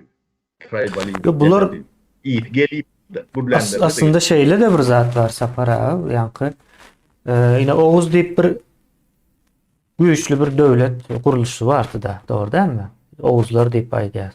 Oğuzlar ne zat? Şu Tirelerin bir araya gelip konfederasya kurması da. Bizde de şun tersi öğreyerler. Yani Tireleri birbirine düşman adaya getirmesi 10 yıldan 20 yıldan son yine tazeden konfederasya olsa ne edecek? Yine şeyle bir zat vardı. Yine Göktepe Urşun'da yankı Mülkeman ildeşimiz yazdı okuduk. Yine hem mesela bari kendi içinde. Urşupturlar yomutlar göklenler hem mesela bile. Hatta o yankı Göktepe galası değil Hıyva gidiptirler kömek etmene. Qarağumun içinden geçip. Hem mesela bari. Demek Hıyva bilen katnaşık ilmi da ama bolondur özüm yığı katnaşık kervanlar yani bazen nemeti olan son kervan atmayan kendine. Bizim dövrümüzde de nemedi O atları kerwen gatnan okdu. Onu yönü kerwen gatnadan yaşurlar bar ekenne. O atlarını, nemelerini men bilýän, men okuw torup Aktepe, yani Daşow'dun Aktepe diýen neme Leninsk raýonunda şo var. Şo taýyp çokulap zawody. Aras bir dileýine bilen ekonomi tedbiri berdiler. Şo taýda 3-4 ýyl Pira agan başkalatynyň mihmany boldy. Tähetnäde pirif diýerler. Pira aga da ýani Oragelli Ertariýewiň boltyry bolan ýaşul adam. Ola men baramda diýen ýok hem olur näçil ölende. Ne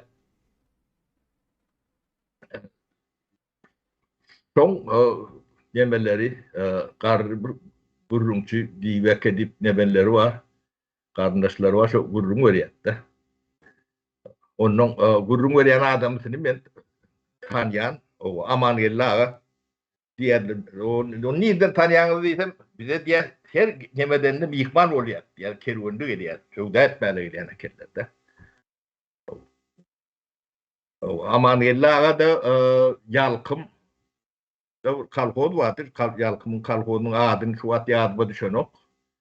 O da ölýänçe şoň başlygy kalkoz başlygy bolup ýelemekde de. Oğulları bizim ağalarımız bilen kan Türkeşen bayram dip werte pikçi vardı. Nurruk dip var. Onun olordan kiçirek iktanapır ekiz vardı. Kadır ölýär diýerler. Mene tanamok onu ullaryny o tanýan.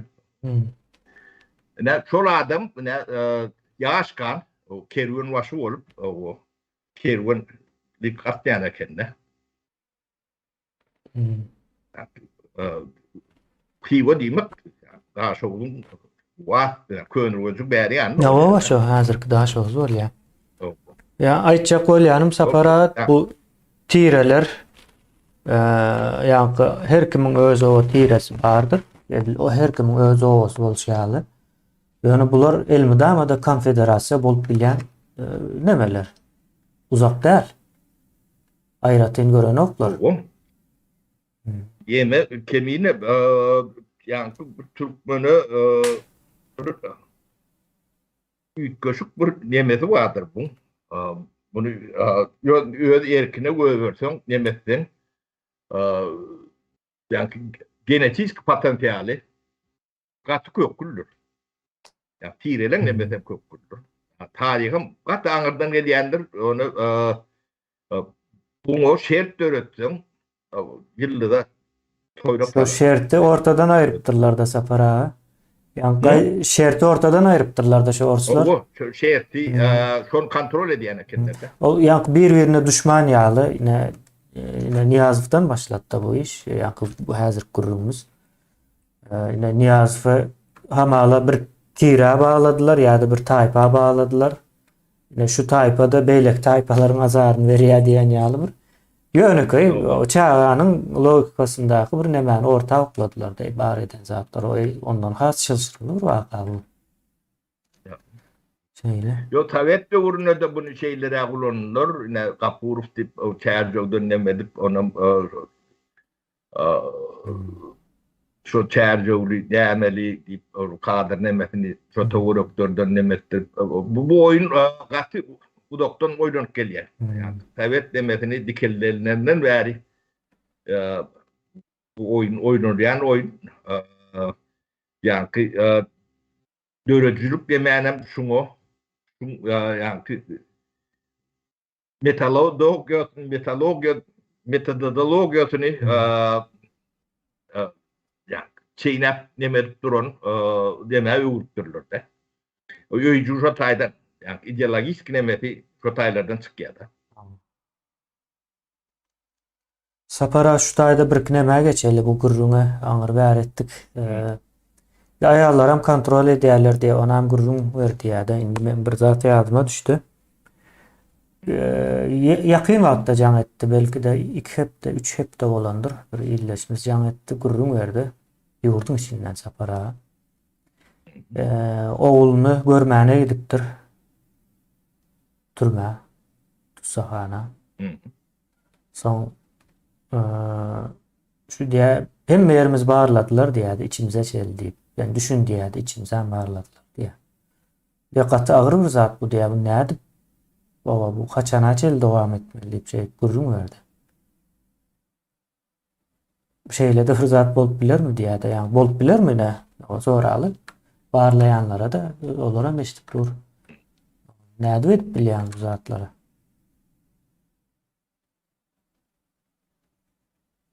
Şimdi biz bunlara nahil ceza vermeli.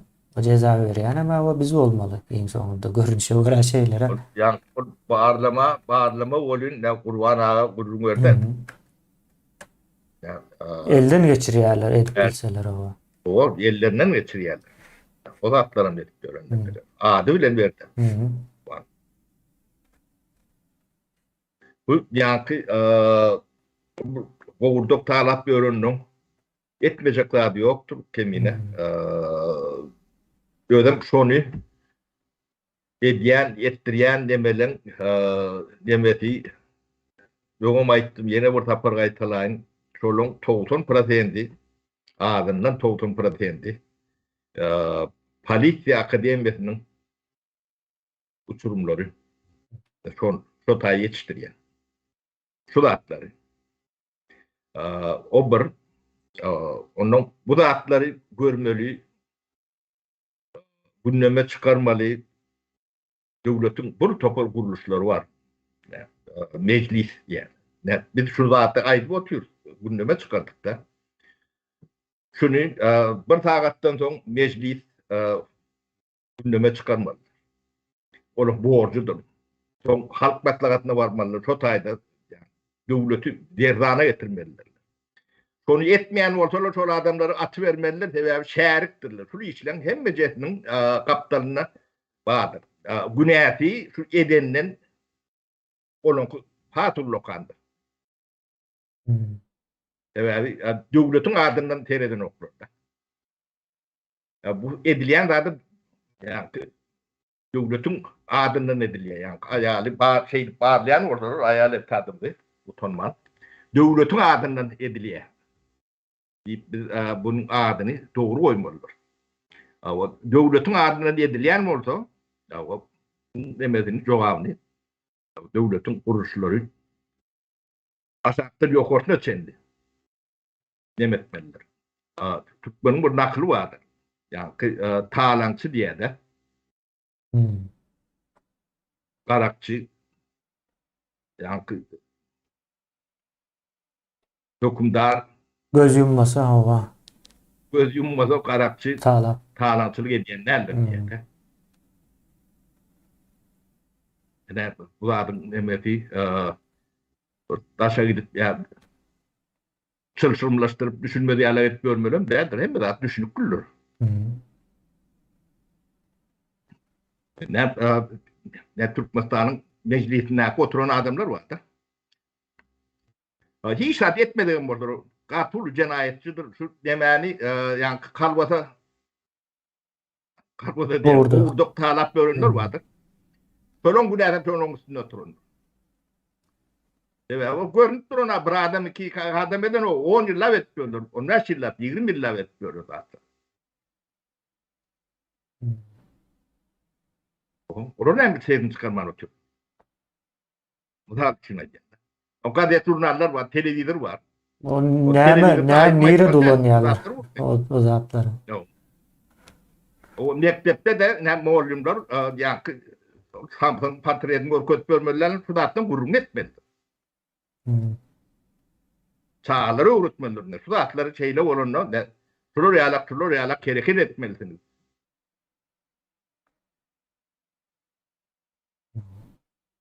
Ya bu neme kolektif ni yani kolektif cinayettir. Bu şunun için OPG değil yani. Organizovanı prestupni denir. Promotörlüğü cinayet toporuşu. Hava. Hem mesela işine iyi yani.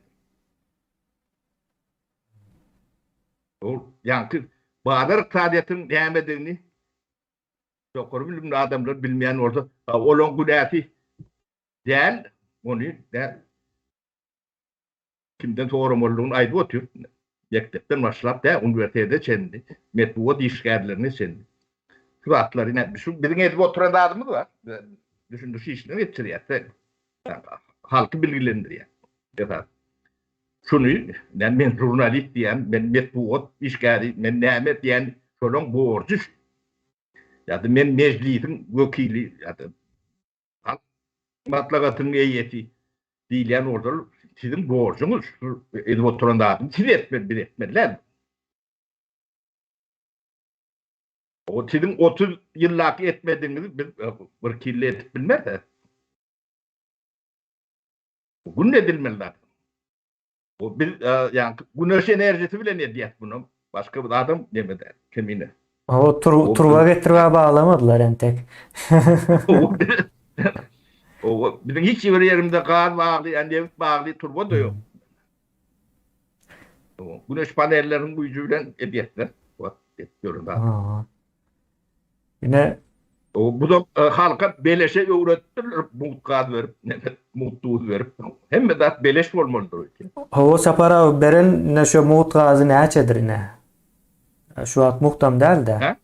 Şu wagta çelli berilen gaz, o şu muhut gaz näçedir? Ýa-ni 50 trilyon bilen deňeşdirjek bolýanda. Yo hiç var. Yani şu wagt bir hata verdi Aha. kemine. O 0,1% de yeten o. Ha. 0,1. Bir näçe milyon dollar diýildi Türkmenistanda onda. O inson yani tifirler teoraklarında son emmetine yeten o. Ha. Yine şeyde bir 50 trilyonu şey diýerler sapara. Onu millete bitirdiler. Baba milletten bitirdiler de. Ya milleti bitirmeseler 52 trilyonun hasarını soracak da. Yine şu an aklı yeten nokta. 50 trilyonun hasarını soramana. Olara da şol gerekti, şol maksadı. Sonra aşağıda bir neme var o kayın. Statistika nem için ayırdılar. Nevet çıkan yatakların, ağıtlarını ve nece kub metre nevet çıkarılandığını, nirak satılandığını ve haysi bahadan satılandığını gazet jurnallarda haber verilen oktu yani. Bir giden gazeti, jurnalı, televizyonası, yeni nämesi var. Yine bular nämenin haberini veriyor. Değil mi? Hemen haberini vereni siz bilýäňiz değil mi? Yardınan bunu aydımaydık güymüyor. Ona Öz uyumak görüyordu şu. Düğüne çelliğine diyeniz. Ondan koyup dur diýerler kemine. Ona mı koydu olun da ekrana çıkıp gürlemesine mi koydu sapara? Indi gürler ama. Siz Yok mu gurlar? Onun kan gürlen oktu da on iň olmanda üstünden güljek adam yok eken mi näme gürleşinin. Indi täzeden ne edipdirler ýaly, düşünipdirler ýaly. Bunu gürletmeli däl diýip eýelere. Şeýle son iyileşimiz neme ýazýardy? Bu ýa-ni ýöne bir zatlar ýöne okap demet geçeli. Ya köp Yani kemine okumakan bir neme yardıma düşüp ayda ne Türkmenistan'da neft gaz ministrlik mi? Yani var. Ne sotaylarda işleyen adamlar vardır. Yine iyileşler bizden ayıtmadı. O sizden hem netice çıkarmadı. Siz isteseniz istemeseniz hem şu zatları bilmeyen demedik bilen yok. Şu zatlan ilki bir yanlış yan olsa bunu bir apanir dedim. Yani yargılan ya da çekiştirin demedin. Yani şunu doğru, şunu yanlış deyin. O bir onun doğrusunun demediğini halka düşündür. Demedik verin sizin borcunuzdur. Olmasa da siz on elpelik demesini belki de görünüm dersiniz onu soruyla değil. Ne kadar oluyor? Ne biz şunu size yatladılı bizim insanlık borcumuz. O içinizde ben bir vicdanlı yani tertibeli biriniz yarınız bağ deyip o düşünüyorum böyle yani.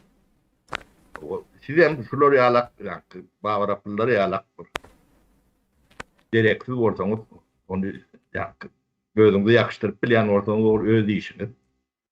Yani arkasının bedeli vardır. Tide de ödüdürler. Şular yanlarında tide bile ozor odunu. Yanartını. O yeki ödümüz der. Sağalanızı yakar. Onun geleceğini yakar. Ama doğru. Şunun için bu oyuncak zatlar değerler. Bu zatlar gülüp ya değişip nemedip aydiyat olun. Bu bir milletin ölüm kalım nemeti. Tabi şu 52 trilyon için şu halkı şu güne yetirdiler. O tizem kaptanını tomaşı çuval oturduğunu size ne mi diyorlar? O adınız gidilecek mananız yok. Tabi resmi demeler abi. Doküment kallatan hem bilecek. Ama Ya şunu ben aytmalı deyip düşündüm kemiğine. hava doğru sapara belki bilmeyen olmaklara mümkün. Düşünmeyen zatlarken bularım. Yo ay geçer nimet diyen yarbaylara ertiptirler de bu milletin. Kimin eline geçer? Yankı sizin milite kollegalarınız var, doğruluğunuz, doğruluğunuz var. Ne şolur katıken yaşacık zehinlice çağılan elinden kovurduğunu alandan tağını kendine ocağa çağılan bir de bağışlamaya. Mene düşündüm sapara o çağların bağışlamacak meselene. Olur düşündüme, o düşünmese de deme deldi yalnız da. Üstünden geçip giden nokta. Yo ol yankı düşünüyordu da düşünmeyende de yankı gerekli hareketi etmeden o ceza değilen var. O yedenini çekmeli. Doğru. Son neme geçeli sapara vaktimiz azel ya. Şimdi umum bir yanlış düşünceler var da köpçülüğün arasında gezeyen o düşüncelerim ne köpsem demeden çıkıyor. Orsun propaganda yerinden onu bilmeyenizem orsu halamayanın bulup bilirsiniz ya ona orsu halamasanızem onun propaganda nemeleri şahaları İşlep dur. Daha mı işliyor? Bilmeyenim galiyan da şu orsun kıdır deyip nemede şu tayda. Tezden dollaram saman olyar Amerika, Ukrayna, İsrail üçün ova pul tapya öz ildeşler üçün arzan derman yani arzan derman üçün pul tapanok logika taraftan yanlış diye. Logika taraftan birinciden yanlış değil onu aydayın. Şimdi şu Amerika'nın sağlık nemesi vardır. Amerika'nın sağlık nemesi boyunca ne sapara biz sağlık sosyolojisi var. Yine İslendik bir neme branşı alın. Son izne sosyolojiye koşun.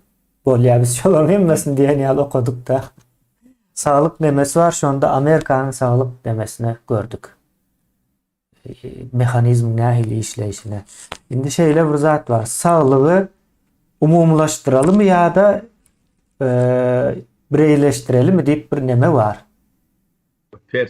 Yani şerti var da umumlaştırsan sağlık tölemeli artık maç.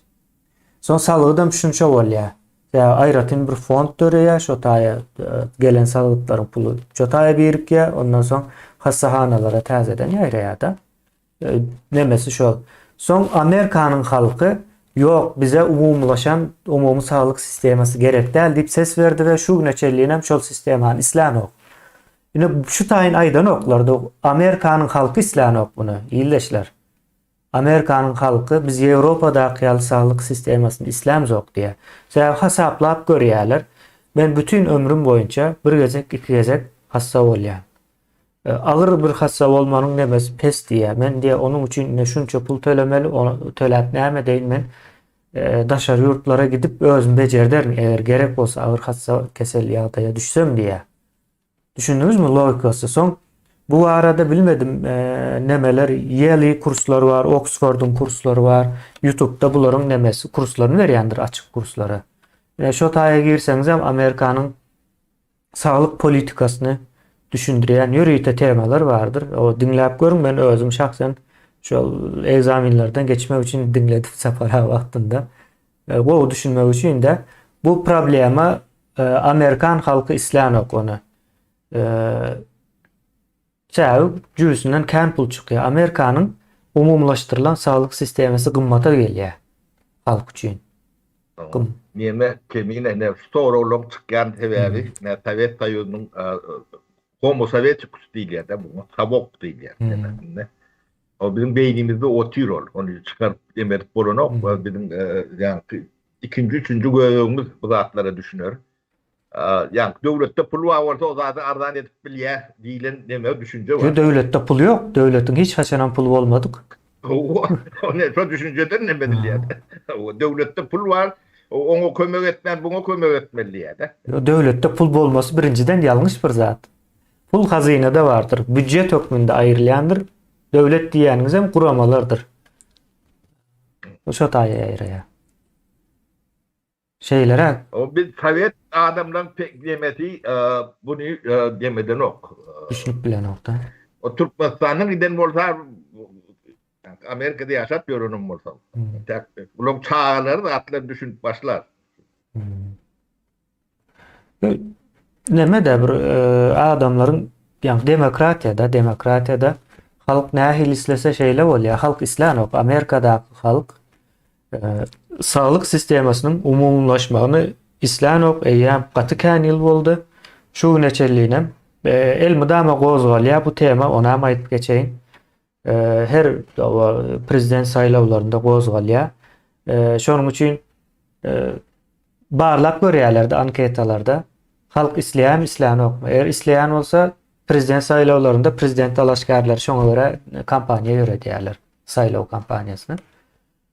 Onu hem de salgıt nemedine ya gelýän salgıtdan ýygnalýan büdjetin hasap kitabyna baglydyr.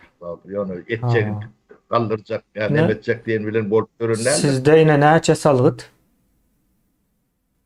Girdiğimiz. Yemede Şuwetde de biz 56%. Amerika'da 31 zatlar bolmaly da salgydy. Ine şu saglygy boşsan şu 56'a gelýändir şol. Ine şeýle gymmat bir zat saglyk ýyllaşlar şonuň üçin olar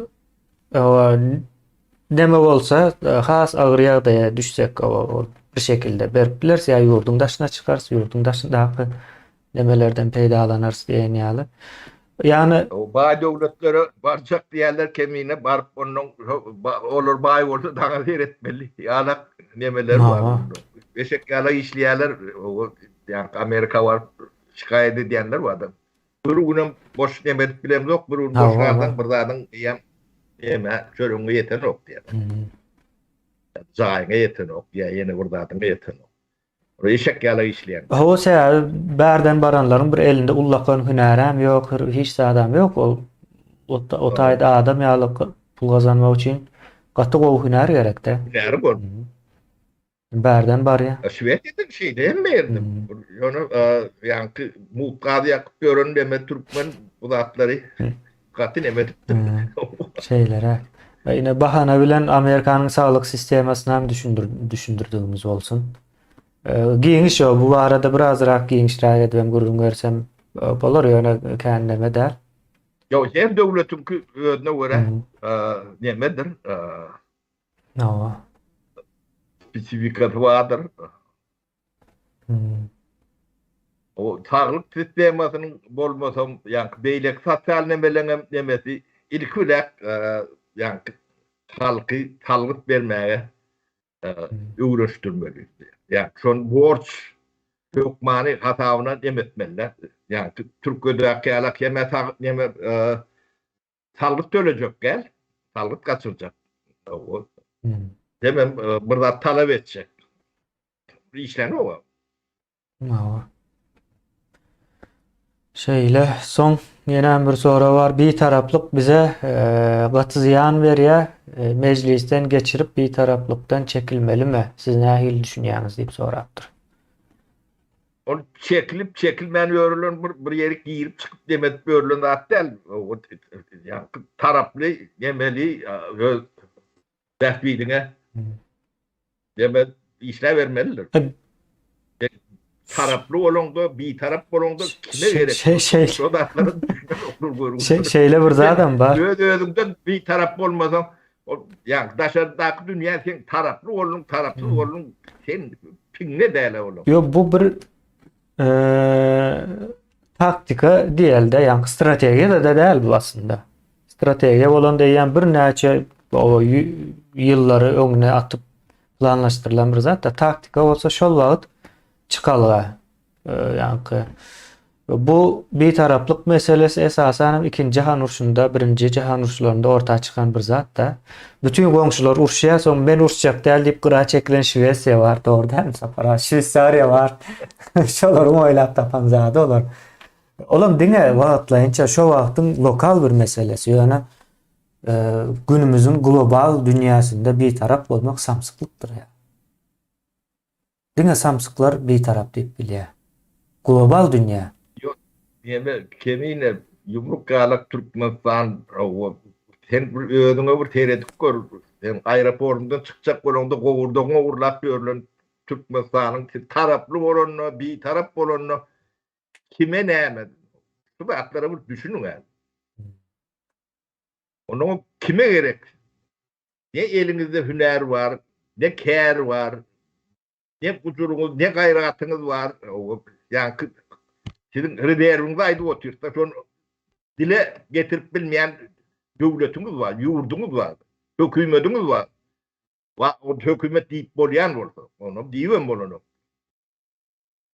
Yani siz halk olup ne şu atlaram yani görmedik tren olup, bilmedik tren olup oturup bilýäňiz. O sen taraplı olanda, tarapsız olanda näme? Sen olsan sen 5 milyonuňy senin alakyn o halk diýilýär de.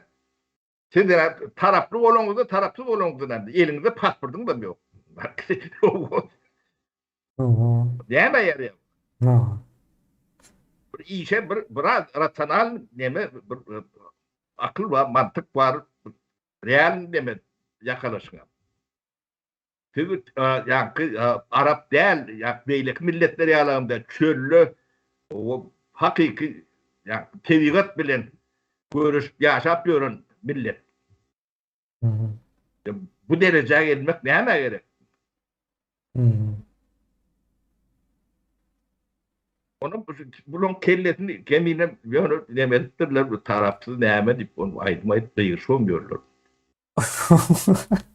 Goşku düzüp bir taraplyk näme diýinen bilen oklarlar. Näme düşündirdiýsen ine bir taraplyk nemesiniň bähbitleri we ziyanlaryny düşündirip berdiýsen hiç kim bilmeýär. Sen bir taraplyk näme? Yok bir tarap bir lokan zat bolsa ben bir tarap bolanyň yani Türkmenistanyň aeroportundan bir adam ýalak girip çykjak bolup görün. Bir taraf bolan üçin olaýmasyn şu? Oranda men bir tarap diýdim. Maňa näme diýerde? O ýöne täze Türkmenistanda o bir taraplyk bilen o zatlar bu zatlar bilen işimiz bolmaz. Biz demerek o biraz giňiş seredýäs. O Ýurdun bähbidini näme talap edýän olur, şondan alak bolar. Bir tarap diýmek men koloniýa diýmek de, Orsun koloniýasy. Ine Ukraina bir tarap bol diýip basış etdiler. Ine bir tarap bolsaň urşu näme edildi? Koyal diýdiler. Uruş başlany günlerinde. Ine nereden gelýän ine o bilin bir taraplyk. O şeyle saparasyz ýaly ýokary wezipelerde sapara ýokary wezipelerde däl o özem aýdýar. İşläp ýurtdan çykanlar ýa-da özleri gaçan adamlar bardyr aýla. Olar näme üçin seslerini çykarmaýar diýip sorapdy. Şolardan soran, näme üçin taparağında soraýar? Taparağı birinciden kaçık gaýdan ok, taparağı taşına 30 kaçık diýdiňe göwren oklar. Onu aýdybam bilen oklar. Nora. Aman geldi yomut diye. Şu ovadan tepede işlep görenlerin birinin adı olmalı. Ovadan tepe var adı açılan gururumda. Yazıp duruyalı illeşimiz. Ee,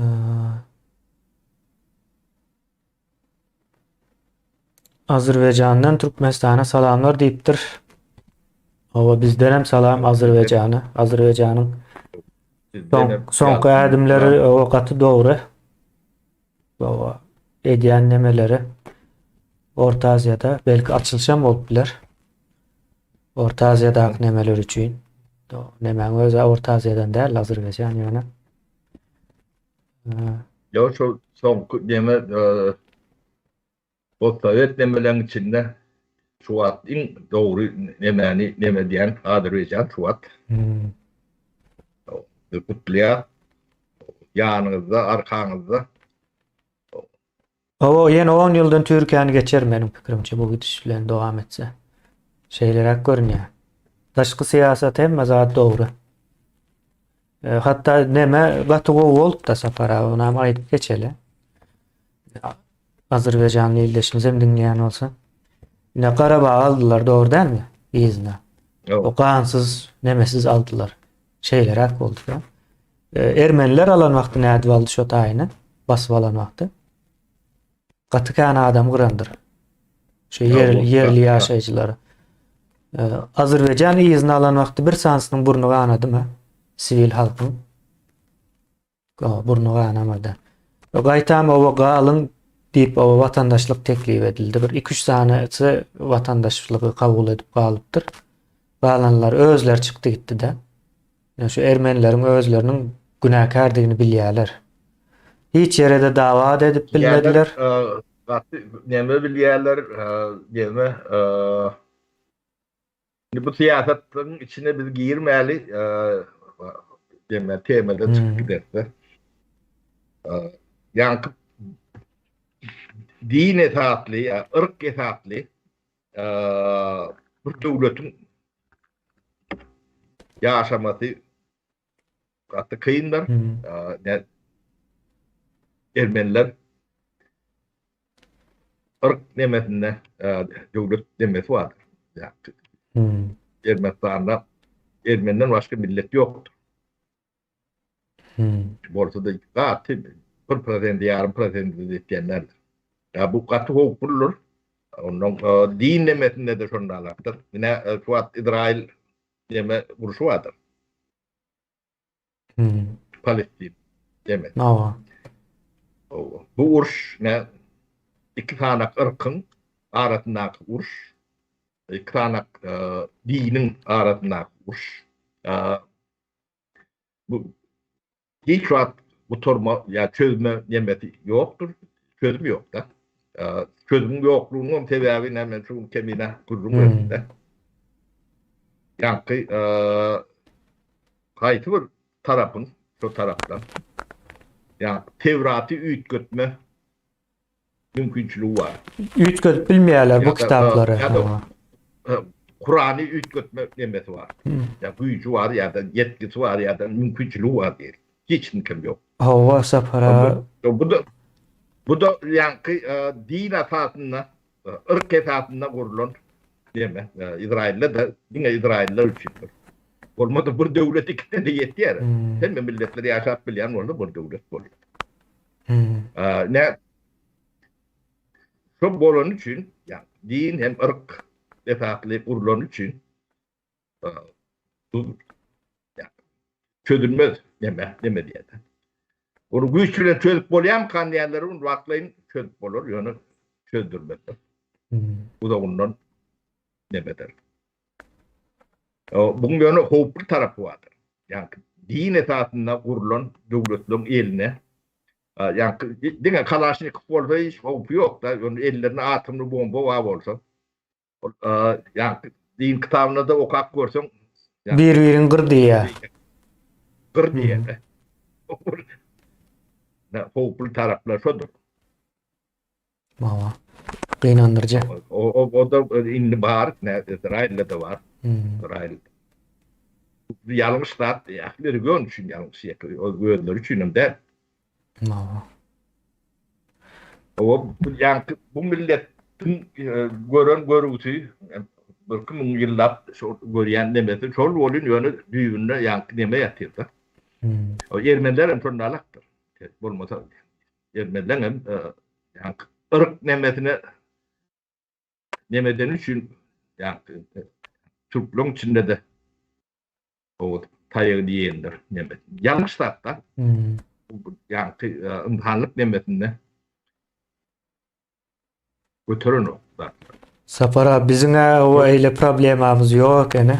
O biz o taraftan gowy diňe şu bura Arapların nemesinden o uzaklaşıp bilseler bizim öyle bir düýpli problemimiz yok.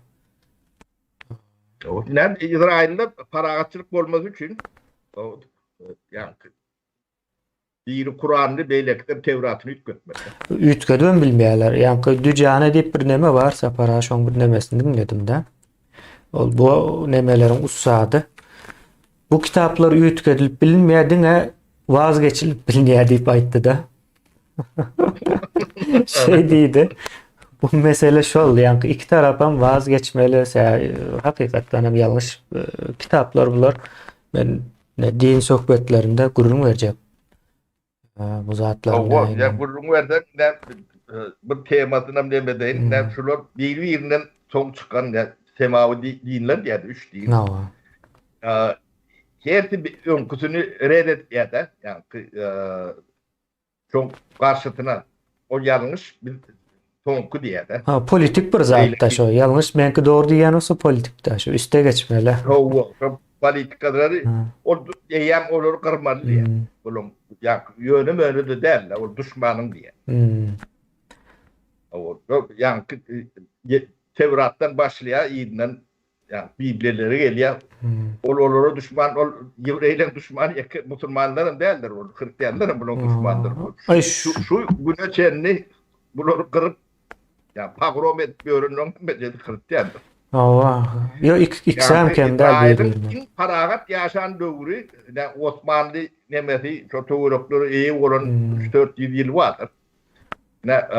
Jöhütlüň in parahat ýaşan nemesi şu musulmanlar arasında şu Osmanlı döwrüniň nemesi. Olam Sapara Osmanlı şeriat bilen dolandyrylmaly üçin Osmanlyda iki sistema bardy. Bir şer'i sistema bardy, soňra neme zimmiler üçin diýip bir aýratyn sistema bardy. Zimmiler üçin diýýäni standart adalet sistemasyna benzeş. O şeriat hem kendi ýerine ýetirenok Osmanlı taryhyny okan wagtyňyz şeýle bir zat bardy. Osmanlı hiç haçanam Araplar ýaly bolmady. Osmanlı Araplaryň diňe cihat diýilen tarapyny aldy. Olam esker gerekde elmidama söwüşýän gaza gelip cihadam şoň içindäki iň esasy motory. Ine şeýdip Osmanlı kan o şeriat bilen neme ýeri ýok. Men şu şer'i cezalarynyň nemesine nemetdim-de ýankı daşlanyp ýa-da nemedip şeriat esasında öldürülen vaka 4 sany jemi tutuş Osmanlı boýunça Sapara. 600 ýyl. Diýmek bular şeriat boýunça ýaşamadyk bir ýurt diýilmi diýmek bolýar-da. Ýa-ni atly oguz bolan bu İslamy kabul etdi ýalyny diýen. Hiç deme inandyrjy gelýänler. Şeýle. Bizim tebigatda diýme aykırı kemine göçebe halkyň nemetine Araplaşma nemeti tebigatyna o Arap erbet gowy demedem ok onu zıt gawat gelmeýän nemeti gatken büyüğünü kabul edip bolmayan demek. Bu göçebe halk yalan sözlemeni katı haliyenler yalan sözledi tebigatı bir yerinden perişan bolup bilýärler.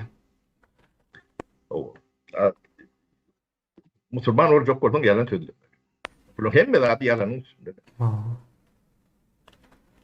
Doğru. Sapara ine son yankı bir bölüğüne onamaydayn aytman geçtim. Düşünüksüz olmaz ýaly. Ine Arap yurtlarına gelseniz günde 4 tane adam cezalandyrylýandyr şeriat boýunça. Osmanlı 650 yıl boyunca o dinece 4 adam. Deňeşdirin. Osmanlynyň o musulmanlygyna. O padşahlarının yaşayış durmuşlarına seyretseniz hiçbir yakından demesi yok. Edil Türk ýaly yaşadılar. İçkisen bar, o hemmez adam bardı. Garemle çek. Sebäbi nemesi vardı muhasebesini, ýa-ni näme diye buhalteriýasy var bar ekende. Şu men käbir nemelerini Osmanlı statistika var. Bizim Türkmenlerde Bavara fırlarda yok. Kendinde. bular Arap diye şu Arap bile bağlanışıklı yer var mı buların bir? Bilmedim öyle. Arap sözü geçiyor şu tayda içinde. Katniya öyle kötü. O şu töreklere de kani diye bular. Doğru. Biz Osmanlı'nın için arağına, şerabına senin yani, dokumentlerde Doğru olan özlerinin yazan dokumentler sapar ha. Özlerinin yazan. Men okudum. Yo padşah olanı da hatap görünmeli. Bunlar yönü hem medat bilinkidir öğren. Bavara fırlamız var bizim.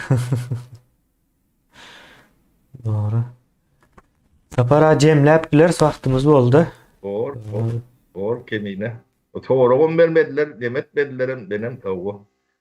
O katım oraya iyileşlemizden hiç toğruğu deme. Ya sonra sapara Bir de boşluk blok çektiriyorsunuz. bir iyileşimiz aytdı sonra vermek deydi. O beynin en kıyın fonksiyonunun biridir deydi. O kendi sonra araşıp görmen deydi. Şeyle olmalı. Beynin en Bu diydin ne diydin ol ya? Sonra vermek için gatıkan enerjiye sarf ediyormuş beyin. Yani düşünen vakti yine nämeden de değil yani sonra verende diye. O yani sonra verme ansadi iş değil umuman. İyileşlerimiz şunun için demetmeyen olmalı. Kendi sonra olara gitmeyen olmalı. Avul ediyen Bolyan da sapara cemle ayele. İyileşlerimiz bolya iyileşler tavuğulun sağlıkta görüşelim. Sağ olun iyileşler. Yine de görüşen çekindik. Hep de Al Murad abi ile devam edeceğiz.